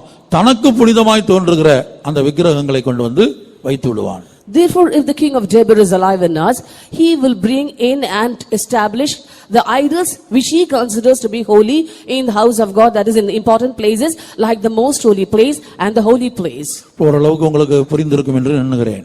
I think by now you would have understood a bit. முதலாவதாக அஸ்தரோத்தை குறித்து நாம் பார்த்தோம். First we saw about Ashtaroth. இந்த அஸ்தரோத் என்கிறதான அந்த விக்கிரகம் நமக்குள்ளே இந்த தேவனுடைய ஆலயத்துக்குள்ளே இருக்குமானால் நம்முடைய மனதும் இருதயமும் எப்போது என்ன செய்யணும்னா இன்னும் அதிகரிக்க செய்யணும். ஐஸ்வர்யத்தை, பணத்தை, பொருளை, வஸ்திரத்தை, எல்லா பொருள்களையும் இன்னும் அதிகரிக்க செய்யணும், இன்னும் அதிகரிக்க செய்யணும் அப்படிங்கிற எண்ணம் தான் உண்டாகும். போதும் என்கிற மனது தான் தேவ பக்தி. வேதம் சொல்கிறது போதும் என்கிற மனது தான் தேவ பக்தி. That is, if the goddess Asheroth is being installed in our lives, that is in our mind and heart, we will always try to increase everything in every possible way, maybe our riches or houses or wisdom or anything in this world. We won't be content with anything. That is what the scripture says. Godliness with contentment is great gain. 1 தீமோத்தேயு 6:6 படிக்கிறோம், போதும் என்கிற மனது நமக்கு தேவை. In 1 Timothy chapter 6 verse 6 we read that we need a contented heart. 6-8 வரைக்கும் வாசிங்க. Let's read from verses 6 to 8. போதும் என்கிற மனதுடனே கூடிய தேவபக்தியே மிகுந்த ஆதாயம். உலகத்திலே நாம் ஒன்றும் கொண்டு வந்ததுமில்லை, இதிலிருந்து நாம் ஒன்றும் கொண்டு போவதுமில்லை என்பது நிச்சயம். உண்ணவும் உடுக்கவும் நமக்கு உண்டாயிருந்தால் அது போதும் என்றிருக்க கடவோம். Verses 6 to 8. But godliness with contentment is great gain, for we brought nothing into this world, and it is certain we can carry nothing out, and having food and raiment, let us be there with content. அடுத்த வசனத்துல ஐஸ்வர்யவானாக விரும்பாத, பண ஆசை வேண்டாம் இப்படிலாம் எழுதப்பட்டிருக்கிறது. In the following verses it is written, do not try to be rich and you should not have the love of money. அதான் அஸ்தரோத்து இருந்தா ஐஸ்வர்யவானாக விரும்பும். That is, if the Ashtaroth goddess is inside the heart, we would like to become rich. அஸ்தரோத்து இருந்தால் பண ஆசையை கொண்டு வந்துட்டே இருக்கும். And if Ashtaroth is present there, he will be bringing in the love of money. ஆனா தேவபக்தி என்ன? உண்ணவும் உடுக்கவும் இருக்குதா போதும். But what is godliness? We must be content with what we have to eat and to clothe on. அதுதான் தேவபக்தி என்று எழுதப்பட்டிருக்கிறது. It is written that that is godliness. ஆனா இந்த தெபீரின் ராஜா என்ன செய்கிறான்? அஸ்தரோத்தை கொண்டு வந்து தேவனுடைய ஆலயத்துல வைத்து அவன் என்ன செய்கிறான்? பண ஆசையும் இன்னும் ஐஸ்வர்யவானாக மாற வேண்டும், இன்னும் நிறைய என்ன செய்யணும்? ஞானத்தை சம்பாதிக்கணும், கல்வியை இன்னும் நிறைய எல்லாம் அதிகம் இந்த எண்ணத்தை கொண்டு வருகிறான். மனது உள்ள அப்படி மாற்றி விடுகிறான். But if the king of Debir is present in us, he brings and installs Asheroth in the temple of God, and he brings us love of money and the love towards riches and towards increasing our knowledge, and always makes us to crave to increase everything that we have in this world. இரண்டாவது மில்கோமை கொண்டு வந்து தெபீரின் ராஜா வைக்கிறான்.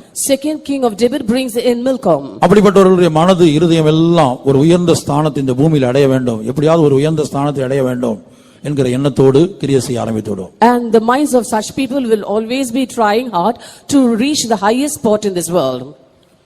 மூன்றாவதாக காமோஸ். And third is Chemosh. காமோஸ் என்று சொன்னால் மற்றவர்களை அடக்கி ஆள்வது, மற்றவர்களை கீழ்ப்படுத்துவது. When we see of Chemosh, it is subduing others or bringing others under subjection. எல்லாரும் எனக்கு கீழே தான் இருக்கணும், நான் அவங்களுக்கு மேல இருந்து அதிகாரம் செலுத்தணும். Everyone should be below me and I should be above them. நான்காவதாக மோலோகு. And fourth is Molech. ஆளுகை செய்கிற அனுபவம், ராஜா. It's king, that is the experience of ruling பூமிக்குரிய பிரகாரமாக. according to this world. ஆகவே இப்படிப்பட்டதான அனுபவங்களை இந்த தெபீரின் ராஜா நமக்குள்ளே கொண்டு வந்து வைத்து விடுகிறான். Therefore this king of Debir brings in such types of experiences in us. இந்த 4 விக்கிரகங்கள் நமக்குள்ளே இருக்கிற வரையிலும் நம்மால் ஒருபோதும் இயேசுவை போல மாற முடியாது, இயேசுவின் ரகசிய வருகைக்கு ஆயத்தப்படவே முடியாது. Until these 4 goddesses are found in us, we can never turn to be like Jesus, nor can we be ready to be caught up in the secret coming of Jesus. இந்த வருடத்தின் கடைசியிலே ஆண்டவர் இந்த தெபீரின் ராஜாவுக்கு ஒரு முடிவை கொண்டு வர வேண்டும். At the end of this year, the Lord should bring in an end to this king of Debir. இனி தெபீர் என்றால் அதனுடைய இரண்டாவது அர்த்தத்தை குறித்து சுருக்கமாய் சொல்லி முடிக்கிறேன். I want to give you a very brief description about the second meaning for the term Debir. வாய்ச்சாலகன். வாய்ச்சாலகன் வாய்ச்சாலகன் சொன்னா a man full of talk. A man full of talk. அடுத்து அதுக்கு இப்படியும் சொல்லலாம், man of lips. He is called also as a man of lips. வாய்ச்சாலகன்ங்கற வார்த்தை யோபு 11:2. In Job chapter 11 verse 2 it is written about that. ஏராளமான வார்த்தைகளுக்கு உத்தரவு சொல்ல வேண்டாமோ, வாய்ச்சாலகன் நீதிமானாய் விளங்குவானோ? Should not the multitude of words be answered, and should a man full of talk be justified? A man full of talk. A man full of talk. வாய்ச்சாலகன் சொன்னா வாய் சாமர்த்தியமா பேசுறது. He is a man full of talk. இன்னொரு அர்த்தத்துல சொல்லப்பட்டிருக்கு, பலன்னு பேசிக்கிட்டே இருப்பாங்க. தாம் பேசுறது திறமையா பேசுறோம், சாமர்த்தியமா பேசுறோம்னு நினைச்சுக்கிட்டு பேசிக்கிட்டே இருப்பாங்க. பேச்சுல காரியத்தை சாதிக்கணும். In other words, they will be talking a lot and trying to establish a supremacy by that. ஆனா வேதம் என்ன சொல்லுகிறது? But what does the scripture say? பேச்ச குறை. Reduce your talk. ஒரு ஃபேக்டரியில போய் பாத்தீங்கன்னா சொன்னா போட்டுருப்பாங்க, எழுதி போட்டுருப்பாங்க, பேச்சை குறை, உற்பத்தியை பெருக்கு. In the factories we can see it is written that reduce your talk and increase your production. சொற்களின் மிகுதியில் பாவம் இல்லாமல் போகாதுன்னு வேதம் சொல்லுகிறது. Scripture says in the multitude of words there wanteth not sin. அப்ப a man of full of talk மாத்திரமல்ல, man of lips என்கிற ஒரு அர்த்தமும் கொடுக்கப்பட்டிருக்குது. அதாவது அதிக உதடுகள் உள்ளவன். நேற்றைக்கு ஒரு பேச்சு, இன்றைக்கு ஒரு பேச்சு, நாளைக்கு ஒரு பேச்சு. It is not only a man full of talk, but it can also be told as a man full of lips. That is, he has one word today and another word yesterday, and there will be another word tomorrow. கர்த்தருடைய பரிசுத்த நாமத்துக்கு உண்டாகட்டும். Glory be to God's holy name. நேற்றைக்கு ஒரு வார்த்தை சொல்லுவாங்க. Yesterday they would have spoken something. என்னங்க நேற்றைக்கு இந்த காரியத்தை இப்படி சொன்னீங்களேன்னு கேட்டா அதை மாத்தி என்ன செய்வாங்க, இது அப்படி சொல்லல, நான் இந்த மீனிங்ல தான் சொன்னேன் அப்படின்னு திறமையா பேசுற மாதிரி பேசுவாங்க. And when we ask them, today they'll be giving another version. When we ask them, why did you speak so yesterday, but today you've changed it? They will say, I did not mean this, but I meant it the other way. சர்வ வல்லமையுள்ள கர்த்தரே அப்படி பேசின சிலரை குறித்து நான் உதாரணம் சொல்லி முடிக்கிறேன். I will give you certain examples of certain people who have spoken so to the Almighty God itself. ஆதாம் வந்து தேவனுடைய பிரமாணத்தை மீறி விட்டான். Adam transgressed the law of the Lord. கர்த்தர் சொன்ன வார்த்தையை மீறி விட்டான். He had transgressed the word of God. உடனே ஆண்டவர் வந்து விசாரிக்கிறார். Immediately the Lord came to inquire. அப்ப என்ன சொல்லிருக்கணுமே? What should he have told? ஆண்டவரே நான் தெரியாம செஞ்சிட்டேன், என்னை மன்னிச்சிடுங்க ஆண்டவரே. He should have told, Lord, it's my mistake, please pardon me. நீங்க புசிக்க கூடாதுன்னு சொன்னீங்க, நான் மீறி புசிச்சிட்டேன், என்னை மன்னிச்சிடுங்க. You had asked me not to eat it, I have transgressed it, so I ask apology. இவன் தேவன்கிட்ட சொல்றான். He said to the Lord, Devri தந்த ஸ்திரீயானவள் புசிக்க கொடுத்தாள். the woman that the Lord had given me has given me to eat. நீ ஏன் புசித்தேன்னு கேள்வி கேட்டா, when he was questioned as to why he ate it, தேவரீர் தந்த ஸ்திரீயானவள் புசிக்க கொடுத்தாள். அர்த்தம் என்னன்னா, நீர் என்ன செஞ்சீர், இந்த ஸ்திரியை கொடுத்தீர், இந்த ஸ்திரீ புசிக்க கொடுத்தா, அதனால நான் புசித்ததுக்கு யார் காரணம்? நீதான் காரணம். he said, the woman whom thou gavest me to be with me, she gave me to eat and I ate of it. That means indirectly he was saying God is at fault because it was God who gave that woman and that woman gave fruit to eat. இன்னொரு விதத்துல சொல்ல போனா, நீர் மாத்திரம் ஏவாள் எனக்கு தராமல் இருந்திருந்தால், என்னை தனியா வைத்திருந்து இப்படி ஒரு பிரமாணத்தை கொடுத்திருந்தா, நான் அந்த கனியை புசித்திருக்கவே மாட்டேன். In another words, he meant that if you hadn't given me an Eve, if you had left me alone in the garden and had given me this law also, I wouldn't have transgressed the law, I wouldn't have tasted that fruit. அப்ப தங்களுடைய வாழ்க்கையில வந்த குற்றங்களை, தோல்விகளை ஒத்துக்கொள்ளாமல் அதற்கு என்ன செய்யறது, சாமர்த்தியமா பேசுறதா நினைச்சு பல காரியங்களை சொல்லுவது. Therefore, not acknowledging the failures and the sins in their life, and they try to be quite smart and they shift off the blame to others. அப்ப இப்படி பேசும்போது என்ன ஆகும்னா, தேவனுடைய இரக்கமும் மன்னிப்பும் அப்படிப்பட்டவர்களுக்கு இல்லாமல் போய்விடும். And for such people, they will not be able to receive pardon or mercy of the Lord. ஆகவே தான் நாங்கள் யோபின் புத்தகத்தில் படிக்கிறோம், வாய்ச்சாலகன் நீதிமானாய் விளங்குவானோ. That is why in the book of Job it is written, can a man full of talk be justified? கர்த்தருடைய பரிசுத்த நாமத்துக்கு உண்டாகட்டும். Glory be to God's holy name. இரண்டாவதாக நாம் சவுலை குறித்து பார்க்கும்போது, ராஜாவாகிய சவுல் பழைய ஏற்பாட்டு காலத்திலே. Second, in the Old Testament period when we see of King Saul, அவன் என்ன செய்யறான்னு சொன்னா, ஒரு தவறு செய்து விட்டான். he had committed a mistake. ஆண்டவர் அமலேக்கு உண்டான எல்லாவற்றையும் முற்றிலும் அழித்து போட வேண்டும் என்று சொல்லி அனுப்பினார். The Lord had asked Saul to utterly destroy Amalekites. இவன் அதை நிறைவேற்றவில்லை. He did not fulfill it. அப்ப சாமுவேல் வந்து விசாரிக்கும் போது என்ன சொல்லிருக்கணும்? When Samuel came to ask of him what should be his answer, ஆமா, இந்த பொருள்கள் வந்து நல்லா இருந்தது, முதல் தரமானவைகள், இரண்டாம் தரமானவைகள் பிரித்தான். இந்த பொருள் ஆடு மாடெல்லாம் ரொம்ப கொழுகொழுன்னு இருந்துச்சு, பாக்குறதுக்கு நல்லா இருந்துச்சு, எனக்கு அழித்து போட மனம் இல்ல அப்படின்னு அவன் என்ன செய்யணும், நான் செய்தது தப்புதான்னு சொல்லியிருக்கணும். and he had divided the things as to first quality and second quality. He saw that the herds and the flocks were fat, so he did not have a mind to destroy it, and he should have accepted his fault to Samuel. ஆனா அவன் என்ன சொல்றான்? What did he say? ஜனங்கள் தப்ப வைத்தார்கள், These men spared them, ஜனங்கள் கொண்டு வந்தார்கள், these men brought it, மற்றவைகளை முற்றிலும் அழித்து போட்டோம், and the rest we totally destroyed. அழித்து போட்ட காரியத்தில் தன்னை சேர்த்து கொண்டான். When he was telling about the things that were destroyed, he included himself there. தப்ப வைத்த காரியத்தில் எல்லாம் ஜனங்க மேல சுமத்திட்டான். And when the things were spared, he shifted the blame on the people. 1 Samuel 15 அதிகாரம் 15 வசனம். 1 Samuel chapter 15 verse 15. அதற்கு சவுல் அமலேக்கியரிடத்திலிருந்து அவைகளை கொண்டு வந்தார்கள். ஜனங்கள் ஆடு மாடுகளின் நலமானவைகளை உம்முடைய தேவனாய கர்த்தருக்கு பலியிடும்படிக்கு தப்ப வைத்தார்கள், மற்றவைகளை முற்றிலும் அழித்து போட்டோம் என்றான். And Saul said, they have brought them from Amalekites, for the people spared the best of the sheep and of the oxen to sacrifice unto the Lord thy God, and the rest we have utterly destroyed. ஆதாம் தேவனை சொன்ன மாதிரி சவுலும் தேவனை சொல்றான், உம்முடைய தேவனுக்காக தான் பலியிட கொண்டு வந்தார்கள், As Adam said about the Lord, even Saul was telling here, they have brought these to be offered to the Lord God. இப்படி ஒரு தாங்கள் வாழ்க்கையில் வந்த தவறுகளை உணர்த்தும் போது, குற்றங்களை உணர்த்தும் போது அதை ஒத்துக்கொண்டு தாழ்த்துவதற்கு பதிலாக நியாயம் பேசுவது, திறமையா பேசுவது, சாமர்த்தியமா பேசுறது. In this way, when the faults and mistakes and sins in the life are being shown unto them, instead of acknowledging them, they are trying to be smart and they are full of talk, they are fanfaronade. அப்ப full of talkங்கிறதுக்கு இன்னொரு அர்த்தம் கொடுத்திருக்கிறார்கள். They've given another meaning for full of talk. சிலர் சிலர் இடத்துல பேசிக்கிட்டே இருப்பாங்க. ஒரு மனிதர் ஒரு நபர் இடத்துல எல்லார்ட்டையும் பேச மாட்டாங்க. சிலர்ட்ட பார்த்தா உம்முன்னு இருப்பாங்க, ஊமையாட்ட இருப்பாங்க. ஏதாவது கேட்டா கூட சைகையில சொல்லுவாங்க, பேச மாட்டாங்க. And certain people keep on talking or chatting with some others, but not with everyone, only with a few. Whereas when some others come and speak with them, they will be as dumb people. கேள்வி கேட்டா பதில் அப்படிம்பாங்க. கேள்வி கேட்டா பதில் வாயை திறந்து சொல்ல மாட்டாங்க. When they are being questioned, they won't open their mouth to answer, they'll just nod their head. ஆனா அதே வேளை அவங்களுக்கு பிரியமானவங்க, அவங்களுக்கு நெருங்கி பழகக்கூடியவங்க யாராயிலும் இருப்பாங்க. அவங்ககிட்ட பார்த்தா 5 மணி நேரம் 6 மணி நேரம் நேரில் பார்க்கும்போது சரி, இல்ல போன்ல ஒரு மணிக்கணக்காக பேசிக்கிட்டே இருப்பார்கள். At the same time, if they see certain people who are pleasant to them, they will spend 5 or 6 hours also directly speaking to them mouth to mouth, and also over the telephone they will be speaking for long hours. கர்த்தருடைய பரிசுத்த நாமத்திற்கு மகிமை உண்டாகட்டும். Glory be to God's holy name. அப்ப இப்படிப்பட்ட சுபாவம் உள்ளவர்கள், மனிதனிடத்தில் அதிகமாய் பேசக்கூடியவர்கள், தேவனிடத்தில் அதிகம் பேச மாட்டார்கள்.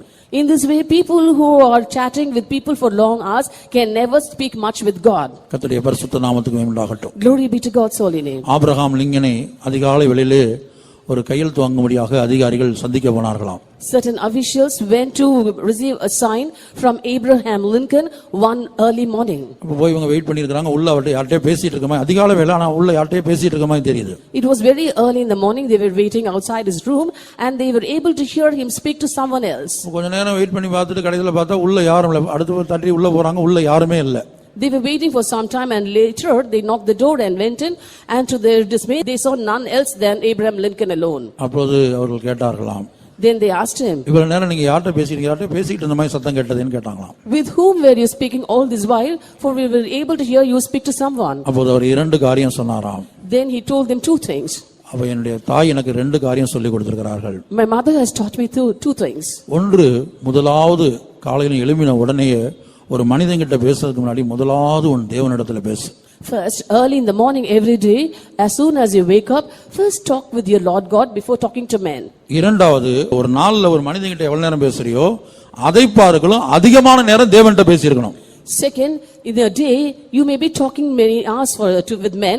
You have to talk with your God more than you talk to men. இப்போ நீங்க ஒவ்வொருத்தரும் உங்க செல்போனை கொண்டு வந்து கொடுக்கணும். Everyone உங்க செல்போனை கொண்டு வந்து டேபிள்ல வைக்கணும். All of you must place your cell phones on the table. இன்றைக்கு ஒரு நாள் மட்டும் நீங்க எவ்வளவு நேரம் இன்கமிங் கால் எவ்வளவு பேசியிருக்கீங்க, உங்களுக்கு வந்த கால்ல அடுத்து நீங்க பண்ணி அவுட் கோயிங் கால் எவ்வளவு நேரம் பேசியிருக்கீங்க, ஒரு நாளைக்கு நீங்க எவ்வளவு நேரம் பேசியிருக்கீங்க, அது யார்ட்டையும் பேசிருக்கலாம், எக்ஸோ யார்ட்டையும் பேசிக்கங்க, எவ்வளவு நேரம் பேசியிருக்கீங்க மனிதரிடத்துல.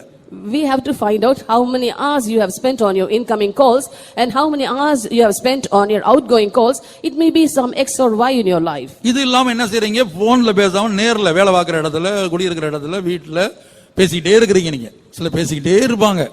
In addition to speaking over the phone directly, also personally you could have spoken to the people in your house or the people with the people in the place where you work. இப்படி பேசிக்கிட்டே இருக்கிறவங்க கிராமத்துல சொல்லுவாங்க, ஓட்டப்பானைக்குள்ள நண்ட விட்ட மாதிரின்னு சொல்லுவாங்க. The people who are keeping on talking like this will be called in the villages as a crab inside a broken pot. கர்த்தருடைய பரிசுத்த நாமத்துக்கு மகிமை உண்டாகட்டும். Glory be to God's holy name. அதுபோல அப்ப இப்படி பேசிக்கிட்டே இருக்கும்போது, மனிதரிடத்தில் அதிகமாய் பேசும்போது தேவனிடத்தில் பேசுவது குறைகிறது, நம்முடைய ஆவிக்குரிய ஜீவிதத்தில் குறைவு உண்டாகிறது. In this way, if we could speak for long hours with men, naturally our talk with the Lord will be less and our spiritual life also will be lagging behind. ஆகவே தான் நாம் படிக்கிறோம், உன்னுடைய தேவ சமூகத்தில் நீ பேசுறது கூட என்ன செய்யணும், இப்ப நீங்க தேவ சமூகத்தில் ஜெபம் பண்றீங்க, ஒரு சாட்சி சொல்றீங்க, இதுவும் கூட என்ன செய்யணுமா, சுருக்கமா இருக்கணும் தான் எழுதப்பட்டிருக்கு. That is why in the scripture it is written, even when you come to the presence of God to pray and to testify, your words must be few. தேவன் வானத்தில் இருக்கிறார், நீ பூமியில் இருக்கிறாய், உன்னுடைய வார்த்தைகள் சுருக்கமா இருப்பதாக. God is in heaven and thou upon the earth, therefore let thy words be few. அதனால சபையில ஜெபிக்கும் போது, சபையில எழுப்பி சாட்சி சொல்லும் போது என்ன செய்யக்கூடாது, வள வள வள வளன்னு மணிக்கணக்கா சொல்லிட்டு இருக்க கூடாது. Therefore, when you pray in the church and when you testify in the church, it should not be very lengthy. கர்த்தருடைய பரிசுத்த நாமத்திற்கு மகிமை உண்டாகட்டும். Glory be to God's holy name. இப்ப ஜெபிக்கும் போது கூட நம்முடைய ஞானத்துல நம்முடைய வார்த்தைகளை சொல்லி மனக்கணக்காக ஜெபிக்க கூடாது.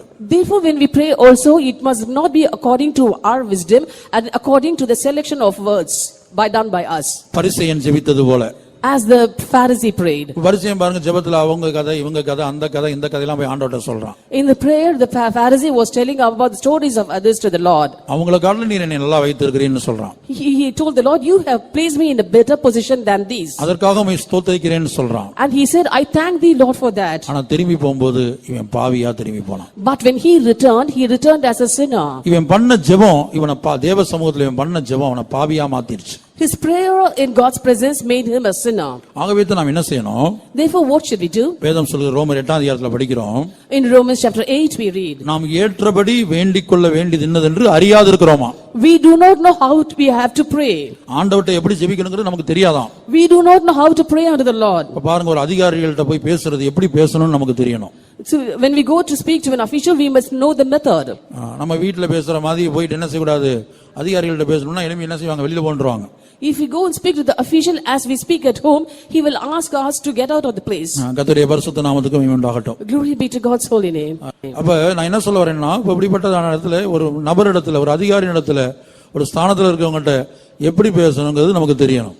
Therefore, we must know the method as to how we have to speak to certain people and also to certain officials. அப்ப உலகத்திலே எப்படி ஆனா தேவன்ட்ட எப்படி நம்ம பேசணும்ங்கிறது நமக்கு அதிகமா தெரிந்திருக்கணும். And if it be so in the world itself, we should have known better as the way we have to speak with our God. அதான் பரிசேயனுக்கு பேச தெரியாம பேசி ஜெபிக்க தெரியாம ஜெபிச்சு பாவியா மாறிட்டான். That is how Pharisee was not able to speak the way he had to speak, and he did not pray the way he had to pray, and that's why he turned to be a sinner. அப்ப நம்ம எப்படி ஜெபிக்கணும்? How should we pray? தேவ சமூகத்துல நாம் பரிசுத்த ஆவியானவருக்கு காத்திருக்கணும். We have to wait for the Holy Ghost in God's presence. நமக்கு எத்தனையோ பிரச்சனைகள் இருக்கு நம்ம லைஃப்ல. There are so many problems in our life. நம்முடைய வாழ்க்கையில எத்தனையோ பிரச்சனைகள் இருக்குது. There are so many problems in our life. எந்தெந்த பிரச்சனையை எந்தெந்த நேரத்துல இப்ப சில சொல்லுவாங்க அவருடைய மூட பார்த்து சொல்றேன் ஒரு சிஎம்ஐயோ அல்லது ஒரு மந்திரியோ அல்லது ஒரு குடும்ப தலைவர் ஒரு காரியத்தை கேட்டாலும் என்ன சொல்லுவாங்க? அம்மா சொல்லுவாங்க பிள்ளைகிட்ட அப்பாவுடைய மூட பார்த்து நான் சொல்றேன்பாங்க. Suppose we want to speak to a CM or to a minister or even to the father in the house, we will say, let us first see his mood and then convey the matter to that person. அதுபோல தேவனிடத்தில் என்ன செய்யணும்னா நம்ம எப்படி பேசணும்ங்கிறது நமக்கு தெரியாதுன்னு வேதம் சொல்லுது. Similarly, the scripture says we do not know how to pray or how to speak to God. ரோமர் 8ஆம் அதிகாரம் 26ஆம் வசனம். Romans chapter 8 verse 26. அந்தபடியே ஆவியானவரும் நமது பலவீனங்களில் நமக்கு உதவி செய்கிறார். நாம் ஏற்றபடி வேண்டிக் கொள்ள வேண்டியது என்னதென்று அறியாமல் இருக்கிறபடியால் ஏற்றபடி வேண்டிக் கொள்ள வேண்டியது இன்னதென்று அறியாது இருக்கிறபடியால். அறியலையா? நம்ம யாருக்குமே தெரியாது. 50 வருஷம் விசுவாசியா இருந்தாலும் சரி 50 வருஷம் ஊழியம் செஞ்சாலும் சரி அறியாது இருக்கிறோம். We may be a believer of 50 years or we may be in the ministry for 50 years, but we know not what we should pray for as we ought. அதோட அர்த்தம் என்னன்னா நம்முடைய மனுஷிய ஞானத்துக்கு அது தெரியாது, நம்முடைய மாம்சத்துக்கு அது தெரியாது. The meaning is that by human wisdom or by our flesh, we do not know how to pray. ஆவியானவர் தாமே வாக்கு கடங்காத பெருமூச்சுகளோடு நமக்காக வேண்டுதல் செய்கிறார். Likewise, the Spirit also helpeth our infirmities, for we know not what we should pray for as we ought, but the Spirit itself maketh intercession for us with groanings which cannot be uttered. அதான் தேவ சமூகத்துக்கு வரும்போது உங்களுக்கு சமயம் கொடுக்கப்படுது. மணிக்கணக்கா உபவாசத்துக்கு வந்தா மணிக்கணக்கா கொடுக்கப்படுகிறது. காத்திருந்து ஆவியானவருக்கு காத்திருந்து அப்படியே தாழ்த்தி சுத்திகரிச்சு காத்து இருக்கணும். அப்ப ஆவியானவர் வந்து நமக்குள்ள ஜெபிக்க ஆரம்பிப்பார். That is why when you come to God's presence, time is being given for you so that you wait patiently in God's presence and get filled in the Spirit so that at the end the Spirit itself will start making intercession for us. ஆகவே வாய்ச்சாலகன் a man full of talkங்கிறதுக்கு ரெண்டு காரியம் சொல்லியிருக்கிறேன். ஒரு காரியம் வந்து தேவனிடத்திலே வந்து என்ன செய்ய வேண்டியது? செஞ்ச தவற மறைச்சு செஞ்ச தவற ஒத்துக்கொள்ளாம தன்னுடைய குற்றத்தை ஒத்துக்கொள்ளாம நியாயம் பேசுறது, சாமர்த்தியமா பேசுறது. Therefore, for a man full of talk, I have given two explanations. First is, you are hiding or you are not able to acknowledge the sins and faults and you are going and justifying it in God's presence. இன்னொரு மனிதனை குறித்து இயேசு சொல்லுகிறார். Jesus says of another man. இப்படி பேசினதான ஒரு மனிதன். A man who spoke like this.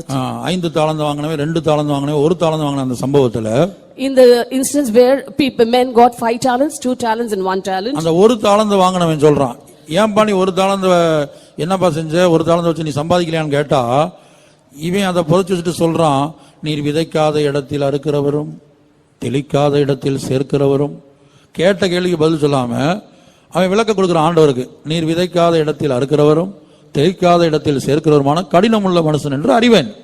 And when the man who received 1 talent was questioned as to why he did not increase it, the answer given by him was, I know that thou art an austere man, where you have gathered where thou hast not strawed. லூக்காவில் அது தெளிவா எழுதப்பட்டிருக்குது, மற்ற சுவிசேஷத்திலும் இருக்குது. ஆனா லூக்கால தான் ஆண்டவர் அழகா சொல்றாரு, உன் வாய் சொல்லை கொண்டே உன்னை நியாயந்திருக்கிறேன். In the gospel according to Luke, Jesus says, I judge you by the words of your mouth. அப்ப நம்ம பேசுகிற வார்த்தைகள் நம்மை நியாயந்திருக்கக்கூடியதா? நம்ம சொல்ற வார்த்தையே, ஆண்டவரை குறித்து நம்ம சொல்ற வார்த்தையை நம்ம நியாயந்திருத்து விடும். Therefore the words that we speak about the Lord itself will be judging us. 19 Luca 19 Luke chapter 19 21 வசனம் முதல் வாசிங்க. verse 21 onwards. நீர் வைக்காததை எடுக்கிறவரும் விதைக்காததை அறுக்கிறவருமான கடினமுள்ள மனுஷன் என்று அறிந்து உமக்கு பயந்திருந்தேன் என்றான். அதற்கு அவன், பொல்லாத ஊழியக்காரனே, உன் வாய் சொல்லை கொண்டே உன்னை நியாயந்தீர்க்கிறேன். நான் வைக்காததை எடுக்கிறவனும் விதைக்காததை அறுக்கிறவருமான கடினமுள்ள மனுஷன் என்று அறிந்தாயே, பின்ன ஏன் நீ For I fear thee that thou art an austere man, and thou takest where thou hast not laid, and thou reapest where thou hast not sowed. கர்த்தருடைய பரிசுத்த நாமத்துக்கு மகிமை உண்டாகட்டும். Glory be to God's holy name.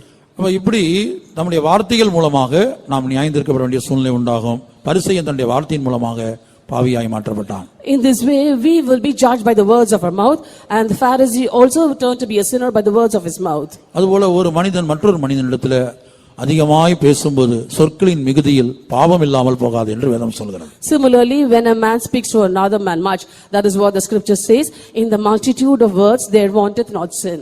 கர்த்தருடைய பரிசுத்த நாமத்திற்கு மகிமை உண்டாகட்டும். Glory be to God's holy name. அடுத்த ராஜாவை குறித்து நாம் பார்க்கிறோம்.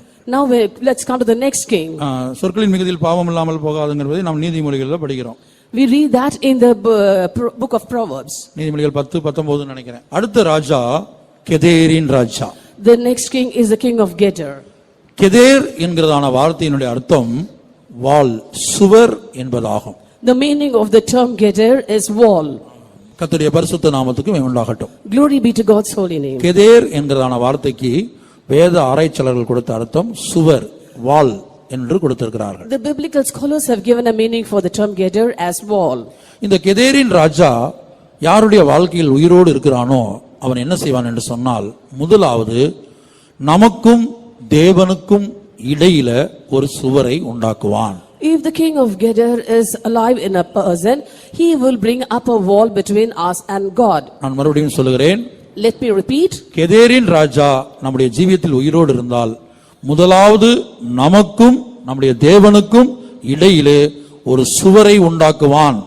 If the king of Geder is alive in our lives, first of all, he will bring up a wall between us and our God.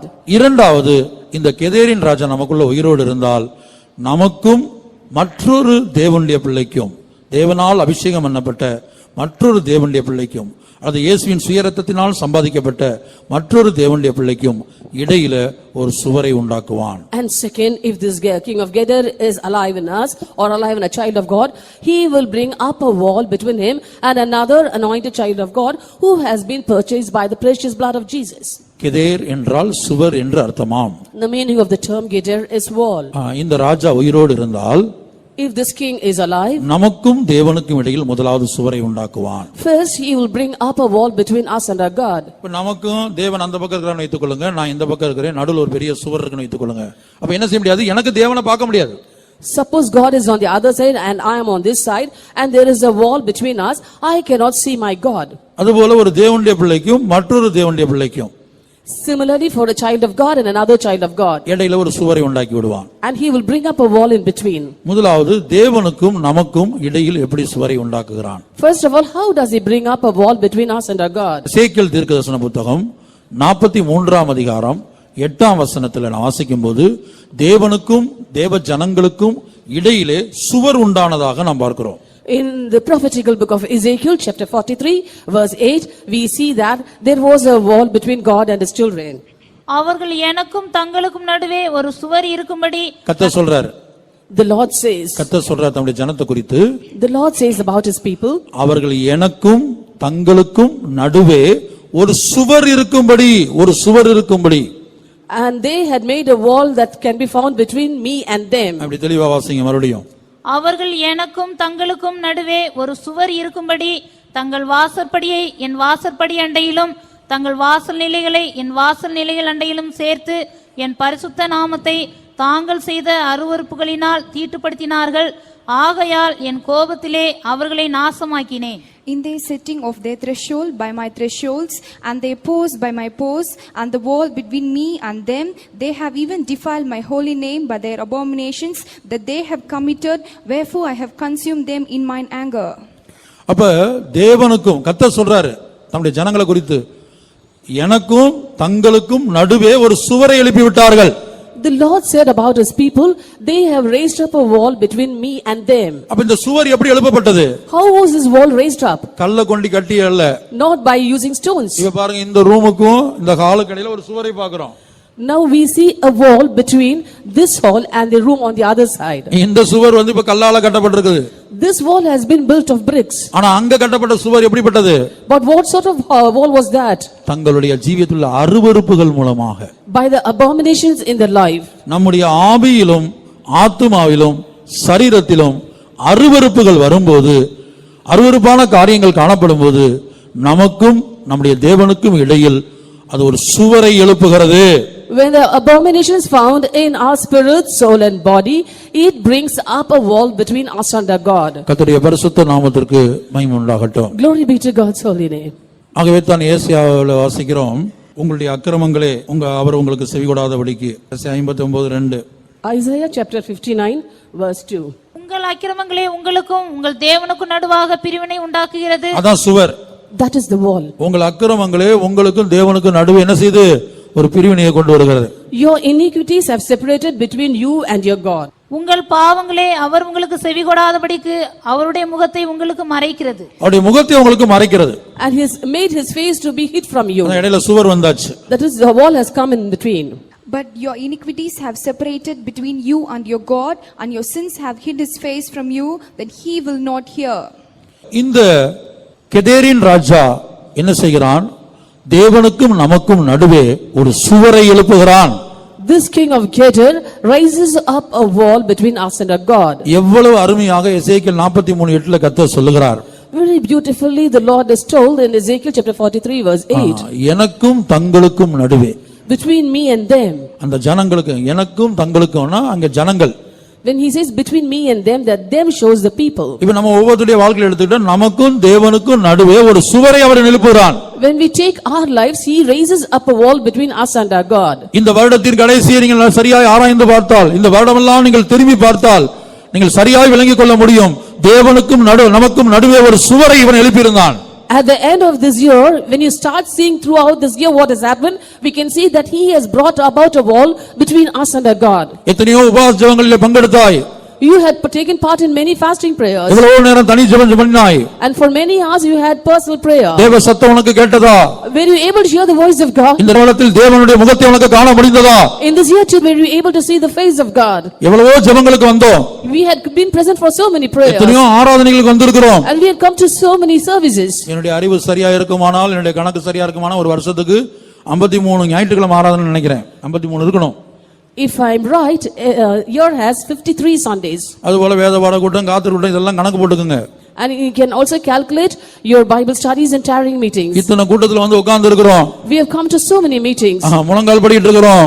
And we had knelt. கண்களை மூடினோம். We had shut our eyes. ஆவியில நிரம்பினோம். We got filled in the Spirit. கர்த்தருடைய முகத்தை பார்க்க முடிந்ததா? Were we able to see the face of God? இந்த 2 வருடத்திலே கர்த்தருடைய முகத்தை நமக்கு பார்க்க முடிந்ததா? In this year too, were we able to see the face of God? கர்த்தருடைய பரிசுத்த நாமத்துக்கு உண்டாகட்டும். Glory be to God's holy name. ஏசாயாவில் ஒரு வசனம் இருக்கிறது. அவர் யாக்கோபின் குடும்பத்துக்கு தமது முகத்தை மறைக்கிறார். யாக்கோபின் குடும்பத்துக்கு தம்முடைய முகத்தை மறைச்சாராம். In Isaiah there's a verse, he hid his face from the family of Jacob. அதுபோல இந்த வருடத்திலே நம்ம தேவனுடைய முகம் நமக்கு மறைக்கப்பட்டது. அவருடைய சத்தத்தை நமக்கு கேட்க முடியாமல் போனது. Similarly, in this year, the face of God was hid from us and we were not able to hear his voice. பிரசங்கத்தின் மூலமாக பல காரியங்களை கர்த்தர் நம்மோடு பேசினார். Through the messages, the Lord has spoken so many things to us. ஆனால் தனிப்பட்ட விதத்தில் தேவ சத்தம் நமக்கு கேட்க முடியவில்லை. But personally, we could not hear the voice of God. சிலருக்கு தேவ சமூகத்துல இருந்து 2 மணி நேரம் பிரசங்கம் பண்ணாலும் கூட அதுவும் கூட அவங்களுக்கு கேட்காது, அவங்க காதுல ஏறாது. For certain people, even though they had sat there in the presence of God listening to the messages for 2 hours, nothing went inside. சவுலை போல புதிய ஏற்பாட்டில் காணப்பட்ட சவுல் இப்படி சொல்லுகிறார். In the New Testament period, Saul says so. ஒரு பயங்கரமான ஒளி வந்தது, சவுல் பயந்தார். அதுபோல எல்லாரும் பயந்தாங்க, அவர் கூட இருந்தவங்க எல்லாம் பயந்தாங்க. ஆனா நான் கேட்ட சத்தத்தையோ அவர்கள் கேட்கவில்லை. A bright light came and encompassed them, everyone feared, but the voice that I heard, others who were along with me could not hear. அந்த ஒரு வசனத்தை வாசிங்க. Let us read that verse alone. 9:7. And the men which journeyed with him stood speechless, hearing a voice but seeing no man. என்னுடனே கூட இருந்தவர்கள் வெளிச்சத்தை கண்டு பயமடைந்தார்கள். என்னுடனே பேசினுடைய சத்தத்தையோ அவர்கள் கேட்கவில்லை. அப்ப சத்தம் 400 பேருக்கு முன்னாடி ஒரு சத்தம் கேட்குது, கர்த்தருடைய சத்தம். The voice of the Lord is heard for 4 people. அதுபோல 400 பேருக்கு பிரசங்கம் பண்ணப்படுது. And similarly, message was given for 400. கூட்டம் முடிச்சு கேட்டா தெரியும். At the end of the meeting, when we ask, we can know. அவங்களுக்கு நிறைய பேருக்கு அது என்னன்னே தெரியாது.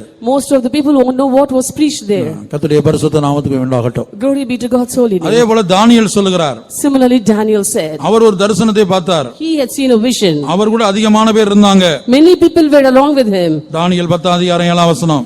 Daniel chapter 10 verse 7. தானியேலாகிய நான் மாத்திரம் அந்த தரிசனத்தை கண்டேன். என்னோட இருந்த மனுஷரோ அந்த தரிசனத்தை காணவில்லை. அவர்கள் மிகவும் நடுநடுங்கி ஓடி ஒளித்துக் கொண்டார்கள். And I, Daniel, alone saw the vision, for the men that were with me saw not the vision, but a great quaking fell upon them, so they were fled them to themselves. இங்க தேவனை அவர் தரிசிக்கிறார். Here he saw God. அந்த 10 அதிகாரத்தை படிச்சு பாருங்க. Here read chapter 10. அந்த தரிசனத்தை தானியேலாகிய நான் மாத்திரம் கண்டேன். And he says, I, Daniel, alone saw that vision. ஆனா அதே வேளை கூட நிறைய பேர் இருக்காங்க. And many people were along with me. அவங்க நடுநடுங்கறாங்க. They were quivering. ஆனா தரிசனம் கிடைக்கல அவங்களுக்கு. But they did not have that vision. அதுபோல இந்த வருடத்துல நமக்கு தேவனை தரிசிக்க முடிந்ததா? Similarly, in this year too, were we able to see God? தேவ சத்தம் கேட்க முடிந்ததா? Were we able to hear the voice of God? இல்லாவிட்டால் இந்த கெதேரின் ராஜா தேவனுக்கும் நமக்கும் நடுவே ஒரு சுவரை எழுப்பி இருக்கிறான். Or else this king of Gedar has raised up a wall between us and our God. அந்த சுவர் நம்முடைய ஜீவியத்தில் காணப்படுகிற நம்முடைய ஆவி ஆத்ம சரீரத்தில் இந்த இரண்டிடத்தில் கடந்து வந்த அருவருப்புகளே, அக்கிரமங்களே, அசுத்தங்களே, that wall is abomination and filth and iniquity that is found in our spirit, soul and body in this year. கர்த்தருடைய பரிசுத்த நாமத்துக்கு உண்டாகட்டும். Glory be to God's holy name. அசுத்தம், அருவருப்பு, அக்கிரமங்கள், abominations, filth and iniquity, பாவங்கள், sins, இவையெல்லாம் தேவனுடைய முகத்தை நாம் காண முடியாத அளவுக்கு இந்த திபீரின் ராஜா ஒரு சுவரை எழுப்பி விட்டான். and when all these things are found in our lives, this king of Debir is raising a wall so that we are not able to view the face of the Lord. இனி இரண்டாவதாக நான் சொன்னேன், ஒரு தேவனுடைய பிள்ளைக்கும் மற்றொரு தேவனுடைய பிள்ளைக்கும் இடையிலே நடுவிலே ஒரு சுவரை அவன் எழுப்புகிறான். And second, I told you that he is bringing up a wall between one child of God and another. எபேசியர் 2 அதிகாரம் 14 வசனத்திலே அந்த சுவரை நாம் பார்க்கிறோம். We see that wall in Ephesians chapter 2 verse 14. எப்படியெனில் அவரே நம்முடைய சமாதானக்காரனராகி இருதிரத்தாரையும் ஒன்றாக்கி பகையாக நின்ற பிரிவினையாகிய நடுசுவரை தகர்த்து. For he is our peace, who hath made both one and hath broken down the middle wall of the partition between us. பகையாக நின்ற பிரிவினையாகிய நடுச்சுவரை தகர்த்து. Broken down the middle wall of partition between us. Kalvari சிலுவையிலே கர்த்தராகிய இயேசு கிறிஸ்து அதை செய்து முடித்தார். Lord Jesus Christ accomplished that on Calvary. எனக்கும் உங்களுக்கும் நடுவே ஒரு பகை இருக்க கூடாது. ஒரு தேவனுடைய பிள்ளைக்கும் மற்றொரு தேவனுடைய பிள்ளைக்கும் நடுவே ஒரு பகையோ பிரிவினையோ இருக்க கூடாது. அதுதான் சுவர். You and I should not have enmity between us, and a child of God and another child of God should not have a wall that is an enmity between them. That is a wall. எவ்வளவு அருமையாக எழுதப்பட்டிருக்கு பாருங்க. பகையாக நின்ற பிரிவினையாகிய நடுச்சுவரை தகர்த்து. It is clearly written here, broken down the middle wall of partition between them, that is the enmity. இந்த ரெண்டு வருடம் முடிய போகிறது. முடிவு வருகிறது. This year too is going to come to an end is come, the end is come. நம்முடைய ஆவி ஆத்தும சரீரத்தில் யார் மேலாகிலும் எந்த தேவனுடைய பிள்ளையின் மேலாவது கசப்போ வைராக்கியமோ பிரிவினையோ பகையோ உண்டோ? In our spirit, soul and body, have we got any bitterness, hatred or emulation or division between another child of God? எனக்கு யாரிடத்திலும் பகையோ கசப்போ பிரிவினையோ வைராக்கியமோ துக்கமோ ஒன்று இல்லை என்று நமக்கு சொல்ல முடியுமா? Can we say that I do not have hatred, bitterness, enmity, emulation and variation between any children of God? இயேசுவின் சுய இரத்தத்தினால் சம்பாதிக்கப்பட்ட சபை, The church which has been purchased by the blood of Jesus, இங்கே காணப்படுகிற ஒவ்வொரு தேவனுடைய பிள்ளைகளும் இயேசுவின் சுய இரத்தத்தினால் சம்பாதிக்கப்பட்டவர்கள். Every child of God found here have been purchased by the blood of Jesus. ஒரு தேவனுடைய பிள்ளைக்கும் மற்றொரு தேவனுடைய பிள்ளைக்கும் இடையிலே பகை இருக்கிறதோ? Is there enmity between one child of God and another child of God? பிரிவினை இருக்கிறதோ? Is there division? கசப்பு இருக்கிறதோ? Is there bitterness? வைராக்கியங்கள் இருக்கிறதோ? Is there emulations? துக்கங்கள் வருத்தங்கள் இருக்கிறதோ? Is there grievance and sorrow? இதுதான் சுவர். This is the wall. இந்த சுவரை இந்த கெதேரின் ராஜா எழுப்பிக் கொண்டிருக்கிறான். This king of Kedar is bringing up this wall. ஆகவே இந்த வருடத்தின் கடைசியிலே கல்வாரி சிலுவையிலே ஆண்டவர் இந்த சுவரை தகர்த்தது போல இன்றைக்கு ஒருவருக்கு மற்ற ஒரு தேவனுடைய பிள்ளைக்கும் மற்ற தேவனுடைய பிள்ளைகளுக்கும் இடையே எழுப்பப்பட்ட இந்த பகை என்கிற சுவர், இந்த பிரிவினை என்கிற சுவர் தகர்க்கப்பட வேண்டும். As Jesus Christ broke down the middle wall of partition on Calvary, let this wall also be broken down at the end of this year between children of God. இனி சுவர் என்பதனுடைய மற்றொரு அர்த்தத்தை வேறொரு கோணத்தில் நாம் தியானிப்போம். Now we are going to meditate another meaning of wall in a different angle. பொதுவாக ஒரு சுவர் என்று சொன்னால் அந்த நாட்கள்ல அதுல என்ன செய்வாங்கன்னா சித்திரங்களை வரைவாங்க அல்லது சிலையை போன்ற அனுபவங்களை செதுக்குவாங்க. Generally when we say of wall, certain artists will be painting some pictures there or the certain things may be sculpted there. பழைய நாட்கள் அதான் அனுபவமா இருந்தது. That was the experience in olden times. இப்ப தேவனுடைய ஆலயத்துக்கு நீங்க போனா கூட, சாலமோனால் கட்டப்பட்ட தேவாலயத்துக்கு நீங்க போனா கூட, if you visit the temple of God built by Solomon, Solomon என்ன செய்தான்னு சொன்னா அந்த தேவாலயத்தினுடைய சுவர்கள்ல சில பொருள்கள் என்ன செஞ்சான், சித்திரம் வரைந்தான். he had carved certain pictures on the walls of the temple of God.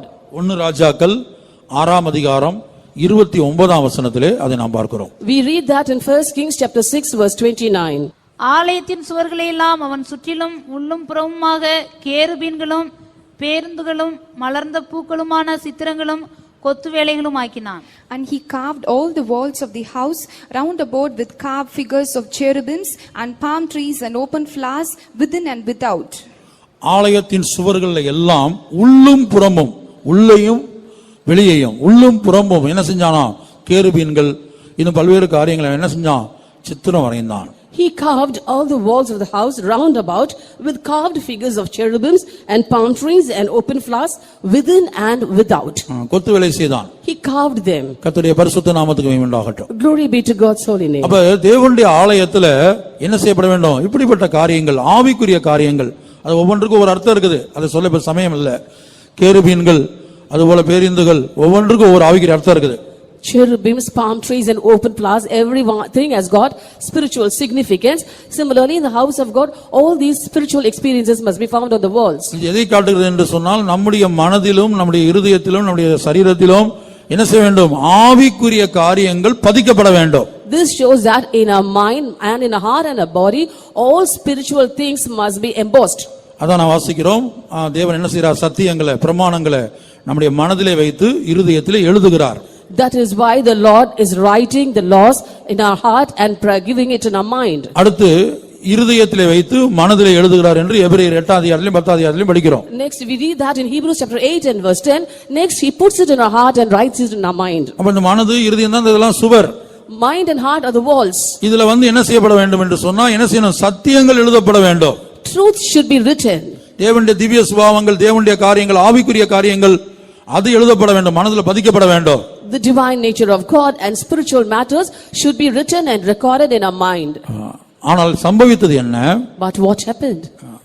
எசேக்கியேல் 8ஆம் அதிகாரத்துக்கு வரும்போது, when we come to Ezekiel chapter 8, அங்கே தேவாலயத்தினுடைய சுவர்கள்ல அந்த இஸ்ரேல் ஜனங்கள் என்ன பண்ணிட்டாங்கன்னு சொன்னால், அசுத்தமான காரியங்களை, ஊரும் பிராணிகள், இப்படி பல ஜந்துக்களுடைய படங்களை என்ன செஞ்சாங்கன்னா அதுல வரைந்து வைத்து விட்டார்கள்.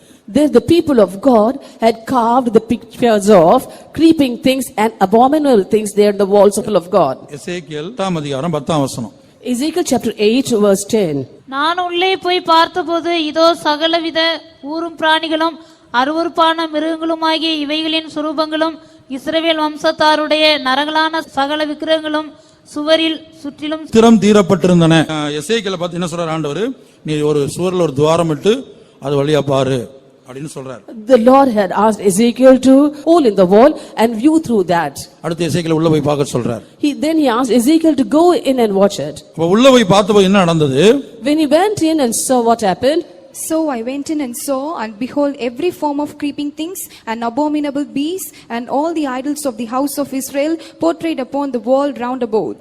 சகலவிதமான ஊரும் பிராணிகள், All abominable beasts அருவருப்பான மிருகங்கள், and creeping things, அவைகளுடைய சொரூபங்கள். and the idols of those, அடுத்து இஸ்ரேல் வம்சத்தாருடைய நரகலான சகல விக்கிரகங்கள், and all the idols of the house of Israel, சுவர்ல சுற்றிலும் வரையப்பட்டிருந்ததாம். and they were portrayed round about the wall. இது எதை வெளிப்படுத்துகிறது? What does this show? இன்றைக்கு நம்முடைய மனதிலும் இருதயத்திலும் உலக பிரகாரமான பாவ சம்பந்தப்பட்ட அசுத்தங்கள், அருவருப்புகள், இப்போ நெட்ல பார்க்குற காரியங்கள், இப்போ பாருங்க, சிலருக்கு நெட்ல உட்காந்து மணிக்கணக்காக பார்த்துட்டு இருப்பாங்க. அது மனதில் பதியும், இருதயத்தில் பதியும். அது மனதை விட்டு நீங்காது, இருதயத்தை விட்டு நீங்காது. சில புத்தகங்களை படிப்பாங்க, சில பேப்பரில் சில காட்சிகளை பார்ப்பாங்க. அது அப்படியே மனதில் பதியும், இருதயத்தில் பதியும். This shows that according things concerning this world, that is when we sit on the net or when we read certain filthy novels or magazines, certain things will be embedded in our mind and our heart which can never be erased, all abominable and filthy things. சில வீடுகளில் போய் பார்த்தீங்கன்னா, சுவத்தில் பார்த்தீங்கன்னு சொன்னா டெண்டுல்கர் போட்டா இருக்கும், டோனி போட்டா இருக்கும். அப்படி ஒவ்வொருத்தரும் ஒவ்வொரு விதமான பெரிய பெரிய இதை வச்சுட்டு இருப்பாங்க. சிலர் வீட்டில் சோத்துல மாறினா அப்பா அம்மா பார்த்துருவாங்கன்னு என்ன செய்வாங்க, கம்ப்யூட்டர்ல வைப்பாங்க.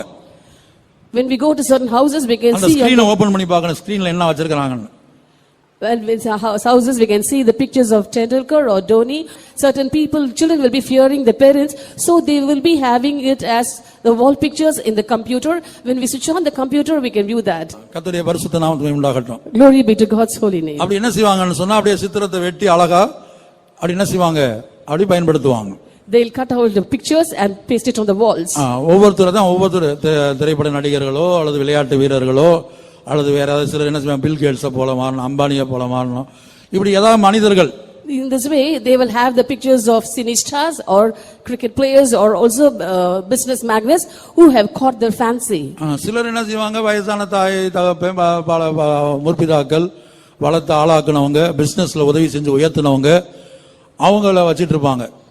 Certain people will have the pictures of their father or mother or their forefathers or the ones who brought them up in their lives. அப்ப சுவத்துல என்ன இருக்க வேண்டும்? What should be found on the walls? சாலமோனுடைய ஆலயத்தை நீங்க தியானித்து பாருங்க. கேருபீன்கள் இருக்க வேண்டிய இடத்துல, பேருந்துகள் இருக்க வேண்டிய இடத்துல என்ன காணப்படுகிறது? இப்ப காணப்படுகிறது எல்லாம் நரகலான விக்கிரகங்களுடைய. See the temple of God built by Solomon, cherubims and palm trees should have been found, but now there are creeping things and idols. மனதுல பதிந்து விடுகிறது. ஒரு காரியத்தை பார்க்கும்போது அவங்கள போல மாறணும், அவங்கள போல ட்ரெஸ் பண்ணணும், அவங்கள போல மேக்கப் போடணும், அவங்கள போல எல்லாம் பண்ணணும். அப்படி மனதுல பதிந்து என்ன செய்றாங்க, பிரதிபலிக்கிறாங்க. When we see a thing, it gets embedded in our mind. When we see someone dressed very well, we try to imitate them. We want to dress up like them. We want to adorn ourselves like them. And we also have to get a makeup like them. ஊரும் பிராணிகள், Creeping things. அது பூமியில ஊறக்கூடியது. It creeps on the ground. மண்ணான காரியங்கள், All the things pertaining to dust. மண்ணோட ஒட்டி கொண்டிருக்கிற அனுபவம், அதான் ஊரும் பிராணி. A thing that we are cleaving to the dust, that is creeping things. அப்ப தாவீது சொல்றார் இல்லையா, என் ஆத்துமா மண்ணோடு ஒட்டி கொண்டிருக்கிறது. David says, my soul is cleaving with the dust. ஊரும் பிராணிகள், They are the creeping things. கர்த்தருடைய பரிசுத்த நாமத்துக்கு மகிமை உண்டாகட்டும். Glory be to God's holy name. அடுத்து என்ன எழுதப்பட்டிருக்கு? அருவருப்பான மிருகங்கள். Next, abominable beasts. அருவருப்பான மிருகம், Abominable beasts. அந்த மிருகத்தை எல்லாம் வச்சிருப்பாங்க. They will have all the pictures of the beast. ஒரு விதத்துல சொல்ல போனா மிருகத்தினுடைய சுபாவம் மனதிலும் இருதயத்திலும் இருக்கிற அனுபவம். In a way, we can say that the nature of a beast is found in the mind and heart. கர்த்தருடைய பரிசுத்த நாமத்திற்கு மகிமை உண்டாகட்டும். Glory be to God's holy name. ஆகவே இதுதான் சுவரின் அனுபவமாக இருக்கிறது. This is the experience of a wall. அப்ப கெதேரின் ராஜா உயிரோடு இருக்கும்போது, When the king of Gezer is alive, அந்த சுவர்ல ஆவிக்குரிய காரியங்கள் சத்தியம் மனதில் பதிக்கப்படாது. the spiritual things will not get embedded in the mind. அதே வேளை பாத்தீங்கன்னா சினிமா பாட்டை மனப்பாடமா பாடுவாங்க. At the same time, they can sing any songs by heart. உலக பிரகாரமான காரியங்களை மனப்பாடமா சொல்லுவாங்க. And they can tell out things by heart, things that belongs to the world. பாடத்துல ஒரு 100 பக்கத்தை கூட மனப்பாடமா ஈஸியா சொல்லுவாங்க. They can even mark up 100 pages of this subject easily. ஆனா 5 வசனம் மனசுல நிக்காது. But 5 verses cannot stay in their mind. கேட்ட சத்தியங்கள் மனதுல நிக்காது. The truths that they have listened will not stay in their mind. மற்றவங்க இவங்களுக்கு விரோதமா பேசின எல்லா காரியம், அசுத்தமான காரியம், நிந்தையான காரியம், அவங்கள பேசின வார்த்தைகள் இதெல்லாம் மனதிலும் இருதயத்திலும் பதிக்கப்பட்டிருக்கும். The other things spoken by others about them will be registered in their mind without any mistake. கர்த்தருடைய பரிசுத்த நாமத்துக்கு மகிமை உண்டாகட்டும். Glory be to God's holy name. ஒருவேளை உதாரணத்துக்கு பிசாசேன்னு யாராவது கூப்பிட்டிருந்தா, Suppose somebody has called you, oh devil. பிசாசே போ பிசாசே அப்படின்னு யாராவது சொல்றான்னு வச்சுக்கோங்களேன். Suppose somebody comes and tells you, get thee behind me, Satan. அதை யாரு சொன்னா? Who said? எத்தனை வருஷத்துக்கு முன்னாடி சொன்னாங்க?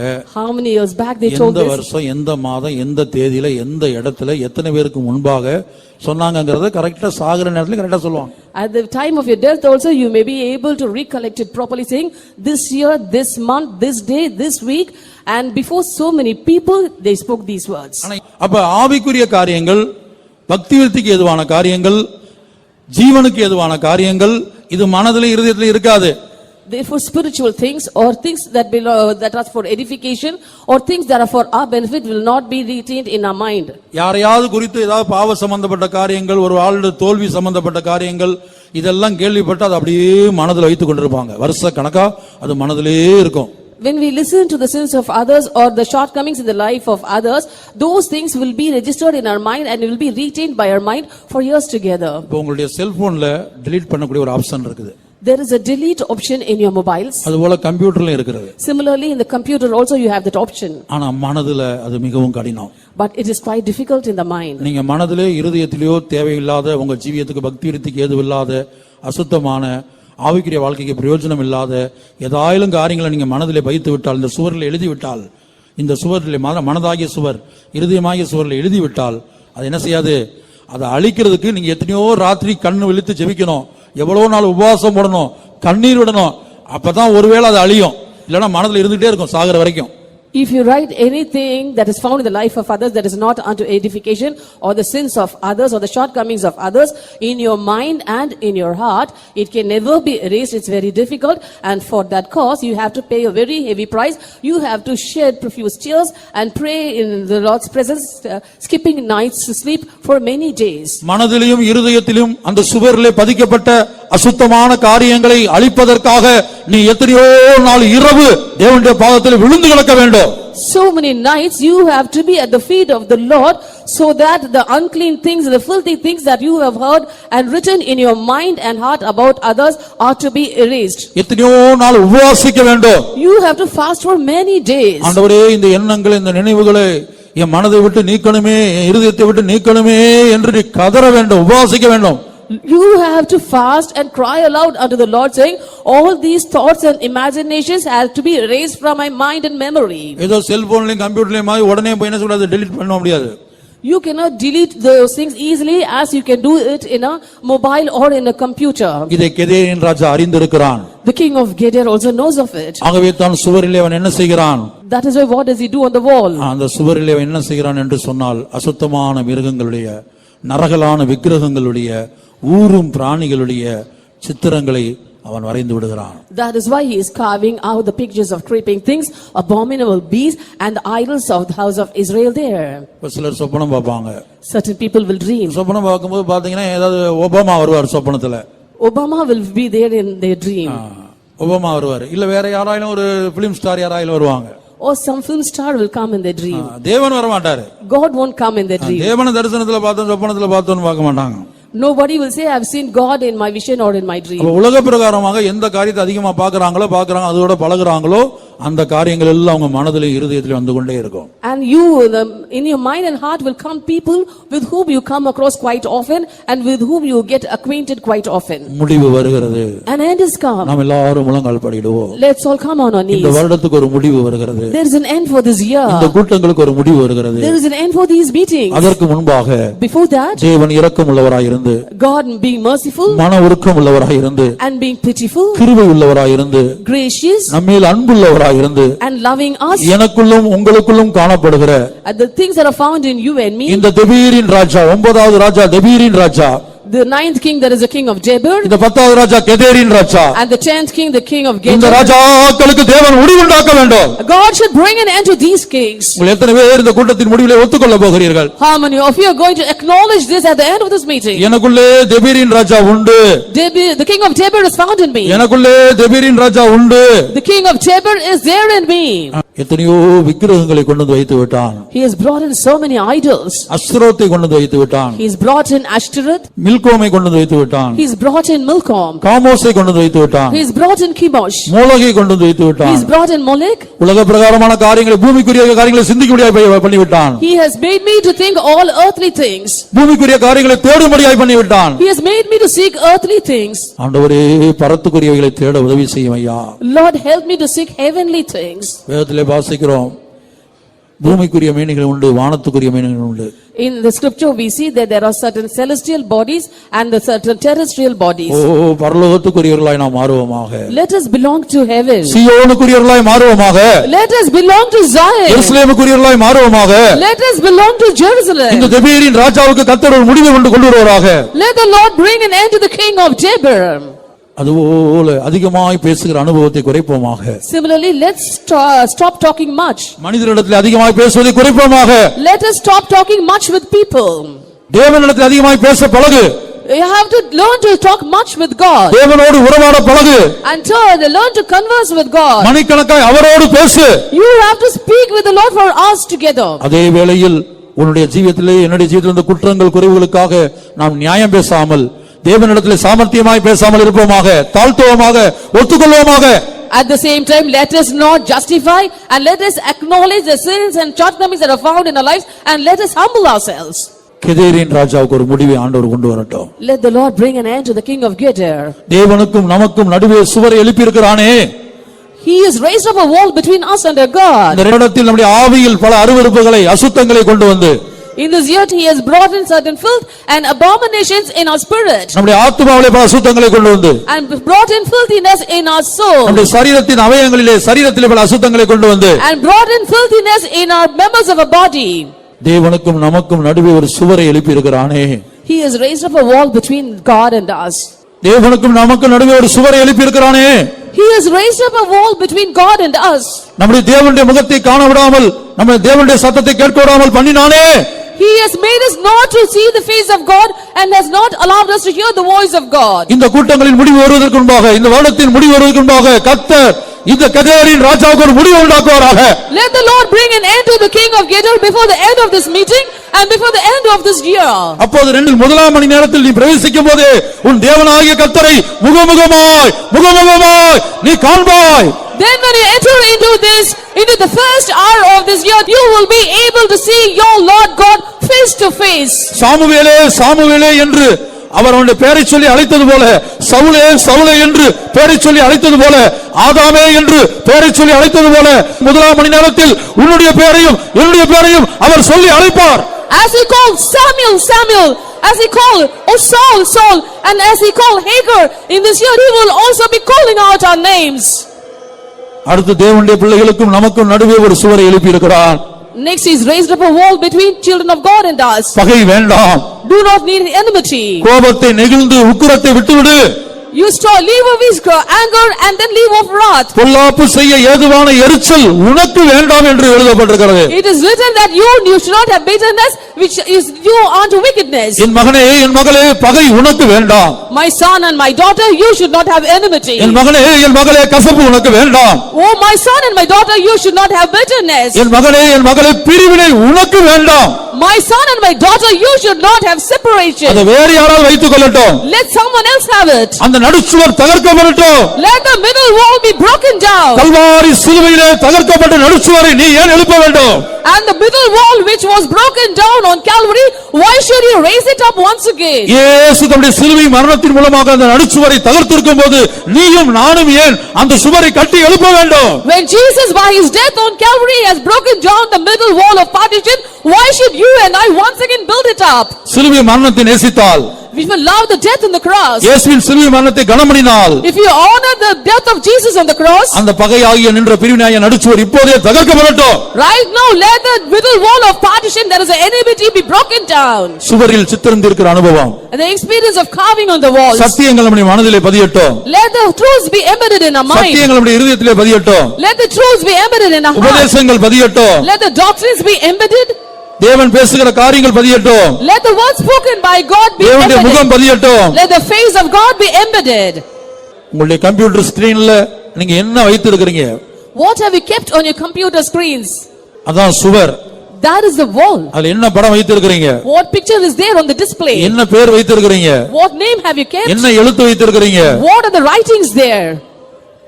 ஆனா சிலர் praise the Lord, praise the Lord, praise the Lord, praise the Lord, சில பிரைஸ் தி லார்ட் என்று வைத்திருப்பாங்க. பாஸ்வேர்ட் என்னன்னு கேட்டா அல்லேலூயா என்று வைத்திருப்பார்கள்.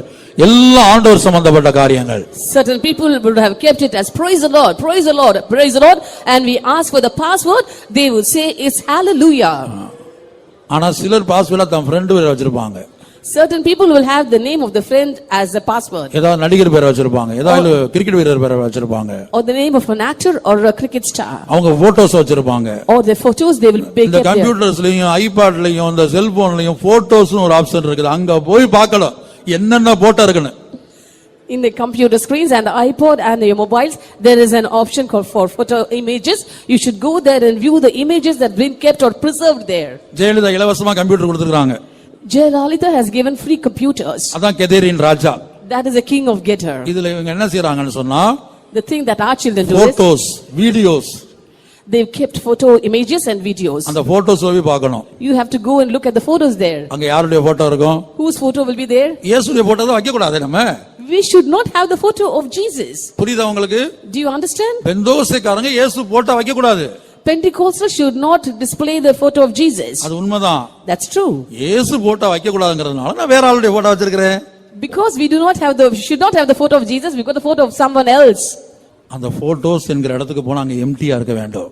When we go to the option for photos, it should be found empty. Videos என்கிற பகுதியில போனா அங்க எம்டியா இருக்க வேண்டும். When we look at the video images, it should be empty. அது உன் செல்போனா இருக்கட்டும், It may be your cell phone, உன் ஐபாடா இருக்கட்டும், or your iPod, ஐபேடா இருக்கட்டும், or iPad, லேப்டாப்பா இருக்கட்டும், or your laptop, கம்ப்யூட்டரா இருக்கட்டும், or your computer, எதுவாகவும் இருக்கட்டும். whatever be it may be. இல்லைன்னு சொன்னா அந்த சுவர்ல சித்திரந்தித்து வைத்திருக்கிறாய். Or else you carved your walls. அந்த சுவரிலே சித்திரந்திடப்பட்டிருக்கிறது. Your walls are being carved. கெதேரின் ராஜா உனக்குள்ளே வாசம் பண்ணுகிறான். The king of Gedar is living within you. உன் கம்ப்யூட்டருக்குள்ள கெதேரின் ராஜா உட்கார்ந்து இருக்கிறான். The king of Gedar is sitting inside the computer. என்ன செய்ய போகிறோம்? What are we going to do? எசேக்கியேலே கர்த்தர் சொன்னார், உள்ளே போய் அந்த அருவருப்புகளை பார், என்னுடைய ஆலயத்தில் அவர்கள் பண்ணி வைத்திருக்கிற அருவருப்புகளை பார். The Lord said unto Ezekiel, go inside the temple and see how they have marred my temple, how abominations are being carved there in my temple. சகலவிதமான விக்கிரகங்களின் படங்களை வைத்திருக்கிறார்கள். They have portrayed the pictures of all idols there. அதான் நடிகருடைய படத்தை, cricket வீரருடைய படத்தை, இன்னும் வேற யாருடைய படத்தை அது விக்கிரகத்தை போல வச்சு தெய்வத்தை போல வச்சிருப்பாங்க. அங்க போட்டோஸ்ல இருக்கும். That is why they have kept the pictures of certain cine stars, certain cricket players, and some friends. They are the gods there. கதறுவோமாக. Let us cry aloud. முடிவு வருகிறது. An end is come. முடிவு வருகிறது. The end is come. இந்த ராஜாக்களுக்கு, இந்த 10 ராஜாக்களுக்கும் இன்றைக்கே இப்போதே முடிவு உண்டாக்கக்கூடிய தேவன் மத்தியில் இருக்கிறார். And right now and today itself we have a God with us who is able to bring down an end to all these 10 kings. நீ வாஞ்சித்தால் போதும். It's enough if you just நீ desire. தவித்தால் போதும். It is enough if you just groan. நீ வேண்டிக் கொண்டால் போதும். It is enough if you just ask of the Lord. இப்போதே முடிவு உண்டாக்குகிறவர். Right now he'll bring an end. அவர் சர்வ வல்லவர். He is an almighty our God. சர்வத்தையும் கீழ்ப்படுத்தினவர். He has brought everything under subjection. அவர் சர்வத்தையும் கீழ்ப்படுத்தினார்.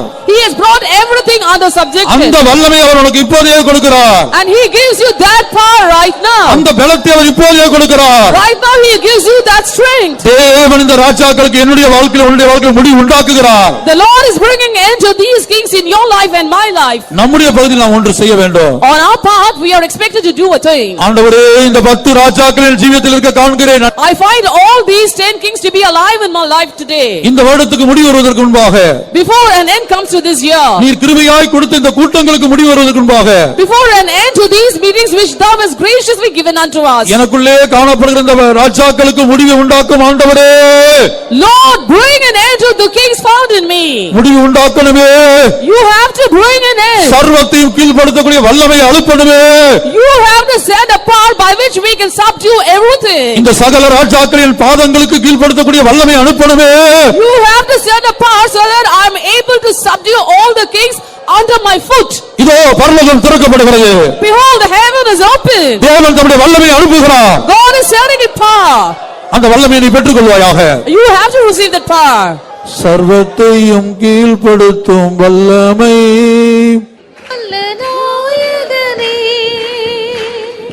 சர்வத்தையும் கீழ்ப்படுத்தும் வல்லமை, இன்றும் அளிக்க வல்ல நாயகனே சகலமும் செய்தோராம் தைரியமாய் நின்றிட சத்துவம் தாரும் ஐயனே. சத்துவம் தாரும் ஐயா.